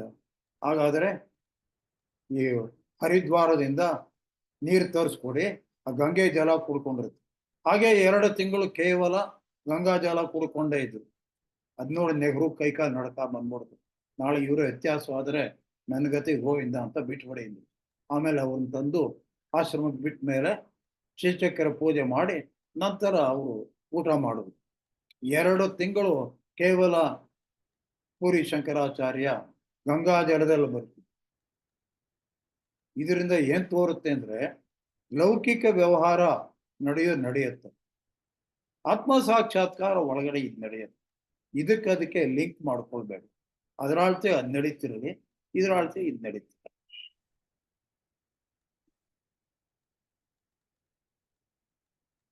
Thank you. ಇನ್ಯಾರ್ಗಾರು ಇದೆಯಾ ಏನಾದ್ರು ಕೇಳಕ್ಕೆ ಹೇಳಕ್ಕೆ? ಗುರುಗಳೇ ನಮಸ್ಕಾರ. ನನ್ನ ಹೆಸರು ಚಂದ್ರಶೇಖರ್ ಭಾರದ್ವಾಜ್ ಅಂತ. ಕೇಳಿಸ್ತಾ ಇದೆಯಾ? ಹಾ ಹೇಳಿ, ಕೇಳಿಸ್ತಾ ಇದೆ. ಗುರುಗಳೇ, ನನ್ಗೆ ಏನು ಅಂದ್ರೆ ಈಗ ದ್ವೈತ, ಅದ್ವೈತ, ವಿಶಿಷ್ಟ ಅದ್ವೈತ ನಮ್ಗೆ ಜನರಲ್ ಆಗಿ ಏನೇನೋ ಗೊತ್ತಿದೆ. ಆತ್ಮ, ಪರಮಾತ್ಮ ಈ ತರ ನಾವು ಹೇಗೆ ಎಕ್ಸ್ಪ್ಲೇನ್ ಸಮ್ಟೈಮ್ಸ್ ಏನಾಗುತ್ತೆ ನಮ್ಗೆ, ಈಗ ಸಪೋಸ್ ಒಂದು ಮಾಧವರ ಮಠಕ್ಕೆ ಹೋಗಿರ್ತೀವಿ. ನಾನು ದಯವಿಟ್ಟು ತಪ್ಪು ತಿಳ್ಕೊಬೇಡಿ ಹೇಳ್ತೀನಿ ಅಂತ, ಬಟ್ ನೀವು ದೊಡ್ಡವರಾಗಿರೋದ್ರಿಂದ ನನ್ನ ಮನ್ಸಲ್ಲಿರೋದು ನಿಮ್ಮ ಹತ್ರ ಹೇಳ್ಕೊಳ್ತಾನೆ. ಸೊ ನಿಮ್ ಪ್ರಕಾರ, ನಿಮ್ ಎಕ್ಸ್ಪೀರಿಯನ್ಸ್ ಪ್ರಕಾರ ನಾವ್ ಹೇಗೆ ಇನ್ ಜನರಲ್ ಎಲ್ಲಾರ್ಗು ಅರ್ಥ ಆಗೋ ತರ, ಫಾರ್ ಎಕ್ಸಾಂಪಲ್ ಇವಾಗ ನನ್ನ ಕಸಿನ್ಸ್ ಇದಾರೆ, ಅವರೆಲ್ಲ IT ಪ್ರೊಫೆಷನಲ್ಸ್. ನಾವು ನಮ್ಗಿರೋದು ಸಂಸ್ಕಾರ ಸಂಧ್ಯಾವನ್ನೇ ಏನ್ ಮಾಡ್ತೀವಿ ಅವ್ರಿಗೆ ತಿಳಿಳ್ಬೇಕಾರೆ ಈ ಮೂರದ ಬಗ್ಗೆ, ಅದ್ವೈತ ಈ ಮೂರದ ಬಗ್ಗೆ ಸಿಂಪಲ್ ಆಗಿ ನಾನು ಹೇಗೆ ಎಕ್ಸ್ಪ್ಲೈನ್ ಮಾಡ್ಬೋದು ಗುರುಗಳೇ? ಹೇಳ್ಬೋದು. ಇಲ್ಲಿ ನೀನು ನಾನು ಇಬ್ರು ಒಂದೇ ಅಂದ್ರೆ ಅದ್ವೈತ. ದ್ವೈತ ಅಂದ್ರೆ ಡ್ಯೂಯಲ್. ನಾ ದ್ವೈತ, ಎರಡಲ್ಲದ್ದು ಅಂದ್ರೆ ಒಂದೇ ಆಗಿರೋದು. ಮಾನಿಸಮ್ ಅಂತ ಹೇಳ್ತೀವಿ ನೋಡಿ, ನಾನು ಒಂದು, ಅದು ಅದ್ವೈತ. ಅದು ಡ್ಯೂಯಲ್, ನೀನು ಬೇರೆ ನಾನು ಬೇರೆ. ಹರಿ ಸರ್ವೋತ್ತಮ, ವಾಯು ಜೀವೋತ್ತಮ. ಸರ್ವೋತ್ತಮ ಅವನೇ, ಜೀವೋತ್ತಮ ಇವನೇ. ಅದು ದ್ವೈತ. ಆದರೆ ಈ ಜೀವ ಮತ್ತು ಭಗವಂತ ಇಬ್ಬರು ಬೇರೆ ಇದ್ರು, ಇವನು ಸಾಧನೆಯಲ್ಲಿ ಪರಿಪೂರ್ಣತೆ ಬಂದಾಗ ಭಗವಂತನ ಪಾರದಲ್ಲಿ ಲೀನನಾಗ್ಬಿಡ್ತಾನೆ ಅಂತಾರೆ ವಿಶಿಷ್ಟ ಅದ್ವೈತದಲ್ಲಿ. ವಿಶಿಷ್ಟವಾದ ಅದ್ವೈತ. ಭಗವಂತನ ಪಾರದಲ್ಲಿ ನಾವು ಸೇರ್ತೀವಿ, ಅವನಲ್ಲಿ ಸೇರಲ್ಲ, ಅವನ ಪಾದದಲ್ಲಿ ಸೇರ್ತೀವಿ ಅಂತ ಶ್ರೀ ವೈಷ್ಣವರು ಹೇಳ್ತಾರೆ. ಶ್ರೀ ವೈಷ್ಣವರು 5 ತತ್ವಗಳು ಇಟ್ಕೊಂಡಿದ್ದಾರೆ, ಅದನ್ನ ಆಚರಣೆ ಇದ್ರೆ ಸಾಕು ಅಂತಾರೆ. ಅದಕ್ಕೆ ಅವ್ರಿಗೆ ಒಂದು ಹಣೆಗೆ ತಿರ್ಪುಂಡ್ರ ಹಾಕೊಳ್ಳೋದು, ಭುಜಕ್ಕೆ ತಾಪ ಶಂಖಚಕ್ರ ಇಟ್ಕೊಳ್ಳೋದು, ನಾನು ಇಂಥ ದೇವರ ದಾಸ ಅಂತ ಹೇಳ್ಕೊಳ್ಳೋದು, ಸಮಾಶ್ರಯಣ ಮಂತ್ರೋಪದೇಶ ಮತ್ತು ಆಚರಣೆ, ಇದಕ್ಕೆ ಅಂಗಗಳು ಅಂತ ಕರೀತಾರೆ. ಈ ಅಂಗವನ್ನ ಆಚರಿಸುವವರಿಗೆ ಅಂಗಾರ ಅಂತ ಕರೀತಾರೆ. ಈ 5 ಅಂಗಗಳು, 5 ಅಂಗಗಳು, ಅದಕ್ಕೆ ಅಹಂಗಾರ ಅಂತ ಕರೀತಾರೆ. ಅವರು ಭಗವಂತನ ಪಾರದಲ್ಲಿ ಸೇರ್ತಾರೆ. ದ್ವೈತಿಗಳು ಹೇಳ್ತಾರೆ ನಾವು ಸತ್ತ ಮೇಲೆ ವೈಕುಂಠದಲ್ಲಿ ಅವನ ಸೇವೆ ಮಾಡ್ಕೊಂಡು ಇದ್ಬಿಡ್ತೀವಿ. ಭಾಗವತರು ಒಂದು 4 ಲೆವೆಲ್ ಹೇಳ್ತಾರೆ. ಸತ್ತವರು ಕೆಲವರು ಪುಣ್ಯ ಬಲದಿಂದ ವೈಕುಂಠಕ್ಕೆ ಹೋಗಿ ಅಲ್ಲಿ ಒಂದು ಸಿಟಿಸನ್ ಒಬ್ಬನಾಗಿ ಇರ್ತಾರೆ. ಇನ್ನೂ ಪುಣ್ಯ ಮಾಡಿದವರು ಅವನ ಅರಮನೆಯಲ್ಲಿ ಒಬ್ಬರಾಗಿರ್ತಾರೆ. ಇನ್ನೂ ಪುಣ್ಯ ಮಾಡಿದವರು ಅವನ ರೂಪಾಯನ ಬಂದ್ಬಿಡುತ್ತೆ. ದೇವಸ್ಥಾನದ ಭಾಗದಲ್ಲಿ ದ್ವಾರಪಾಲ ಒಳಗಿರುವ ದೇವ್ರ ತರನೇ ಕಾಣ್ತಾ ಇರ್ಬೋದು, ಆತರ ಅವನಲ್ಲೇ ಸೇರೋ. ಅದಕ್ಕೆ ಸಾಲೋಕ್ಯ, ಸಾಮೀಪ್ಯ, ಸಾರೂಪ್ಯ, ಸಾಯುಜ್ಯ ಅಂತ ಭಾಗವತ ಸಂಪ್ರದಾಯದಲ್ಲಿ 4 ಹೇಳ್ತಾರೆ. ಶಂಕರಾಚಾರ್ಯ ಹೇಳ್ತಾರೆ ನಾವು ಹೋಗಿ ದೇವರಲ್ಲಿ ಸೇರ್ಕೊಳ್ಳೋದಲ್ಲ, ನಾವೇ ದೇವರಾಗಿರೋದು ಅರ್ಥ ಮಾಡ್ಕೊಳ್ಳೋದು. ಯಾಕಂದ್ರೆ ಶ್ರೀಚಕ್ರೇಶ್ವರಿ ಸೇವೆನ ಮಾಡೋವರೆಗೆ ಭೋಗ ಮೋಗ ಮೋಕ್ಷ ಎರಡೂ ಇರುತ್ತೆ ಅಂತಾರೆ. ಹೇಗೆ ಅಂತ ಕೇಳ್ತಾರೆ. ಒಂದ್ ನದಿ ಹರಿತಿರತ್ತಪ್ಪ, ಅದೊಂದ್ ದಡ ಇದೊಂದ್ ದಡ. ಆ ದಡಕ್ಕೆ ಹೋಗ್ಬೇಕು ಅಂದ್ರೆ ಈ ದಡ ಕೈ ಬಿಡ್ಬೇಕು, ಈ ದಡ ಬೇಕು ಅಂದ್ರೆ ಆ ದಡ ಬೇಕು. ಅದು ಭೋಗ, ಇದು ಮೋಕ್ಷ. ಈಗ ನದಿ ಒಣಗೋಗ್ಬಿಟ್ಟಿದೆ, ನದಿ ನೀರೇ ಇಲ್ಲ. ಯಾವ ದಡ ದಾಟ್ತೀರ ನೀವು? ದಡವೂ ಇಲ್ಲ, ದಾಟೋ ಪ್ರಶ್ನೆನೂ ಇಲ್ಲ, ಇರೋ ಕಡೆ ಗಪ್ ಚಿಪ್ಪಾಗಿರೋದು. ಅಂದ್ರೆ ಮಾಯೆ ಇದ್ದಾಗ ಭೋಗ ಮೋಕ್ಷ ಭೇದ. ಮಾಯೆ ಇಲ್ವಾಯ್ತು ಅಂದ್ರೆ ನೀವು ಮುಕ್ತರು ಅನುಭವಕ್ಕೆ ಬಂದ್ಬಿಡುತ್ತೆ. ಅಲಕ್ ನಿರಂಜನ್, ನೋ ಚೇಂಜ್. ನಾವೇ ಪರಿಪೂರ್ಣ ಅನ್ನೋದು ಅನುಭವಕ್ಕೆ ಬಂದ್ಬಿಡುತ್ತೆ. ಅನುಭವಕ್ಕೆ ಬಂದ್ಮೇಲೆ ಮಾತು ನಿಂತು ಹೋಗ್ಬಿಡುತ್ತೆ ಅಲ್ವಾ? ಧನ್ಯವಾದಗಳು ಗುರುಗಳೇ, ತುಂಬಾ ಥ್ಯಾಂಕ್ಸ್. Thank you. ಈ ರೆಕಾರ್ಡಿಂಗ್ ಶೇರ್ ಮಾಡ್ತೀರಾ ಮೇಡಮ್? ಮಾಡ್ತೀನಿ. Thank you. ನೀವು ಎಲ್ಲಿಂದ ಜಾಯಿನ್ ಆಗಿದ್ರಿ ಗೊತ್ತಿಲ್ಲ. ನಾನು ಇವತ್ತು ಇಲ್ಲ, ಅದು ಎಲ್ಲ ಕಳಿಸ್ತೀನಿ. ಪರವಾಗಿಲ್ಲ, ನೋ ಪ್ರಾಬ್ಲಮ್. ನನ್ಗೆ ಮಾಲಿನಿ ಕ್ಲಾಸ್ಮೇಟ್. ಓಕೆ, ಸರಿ. ಅವ್ರ ಮೂಲಕ ಸಿಕ್ಕತ್ತೆ.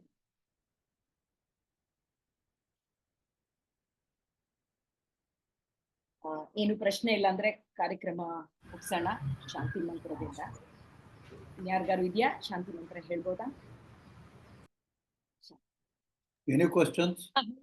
ಸರ್ವೇ ಭವಂತು ಸುಖಿನಃನ. ನೀವೇ ಹೇಳಿ ಪರಿಮಳ. ಧನ್ಯವಾದಗಳು. ಅಲ್ಲ, ನಿಮ್ಮಿಂದಾನೇ ಆಗ್ಲಿ ಶಾಂತಿ ಮಂತ್ರ.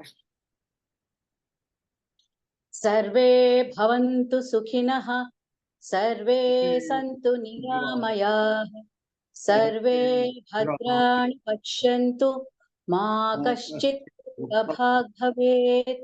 ಓಂ ಶಾಂತಿ ಶಾಂತಿ ಶಾಂತಿ. ಧನ್ಯವಾದಗಳು. ಧನ್ಯವಾದಗಳು ಎಲ್ಲರಿಗೂ. ಸಹನೆಯಿಂದ ಕೇಳಿದ ನಿಮಗೆಲ್ಲ ತುಂಬಾ ಚೆನ್ನಾಗಿ. ನನ್ನ ಪ್ರೇಮಪೂರ್ವಕ ಆಶೀರ್ವಾದ. Thank you.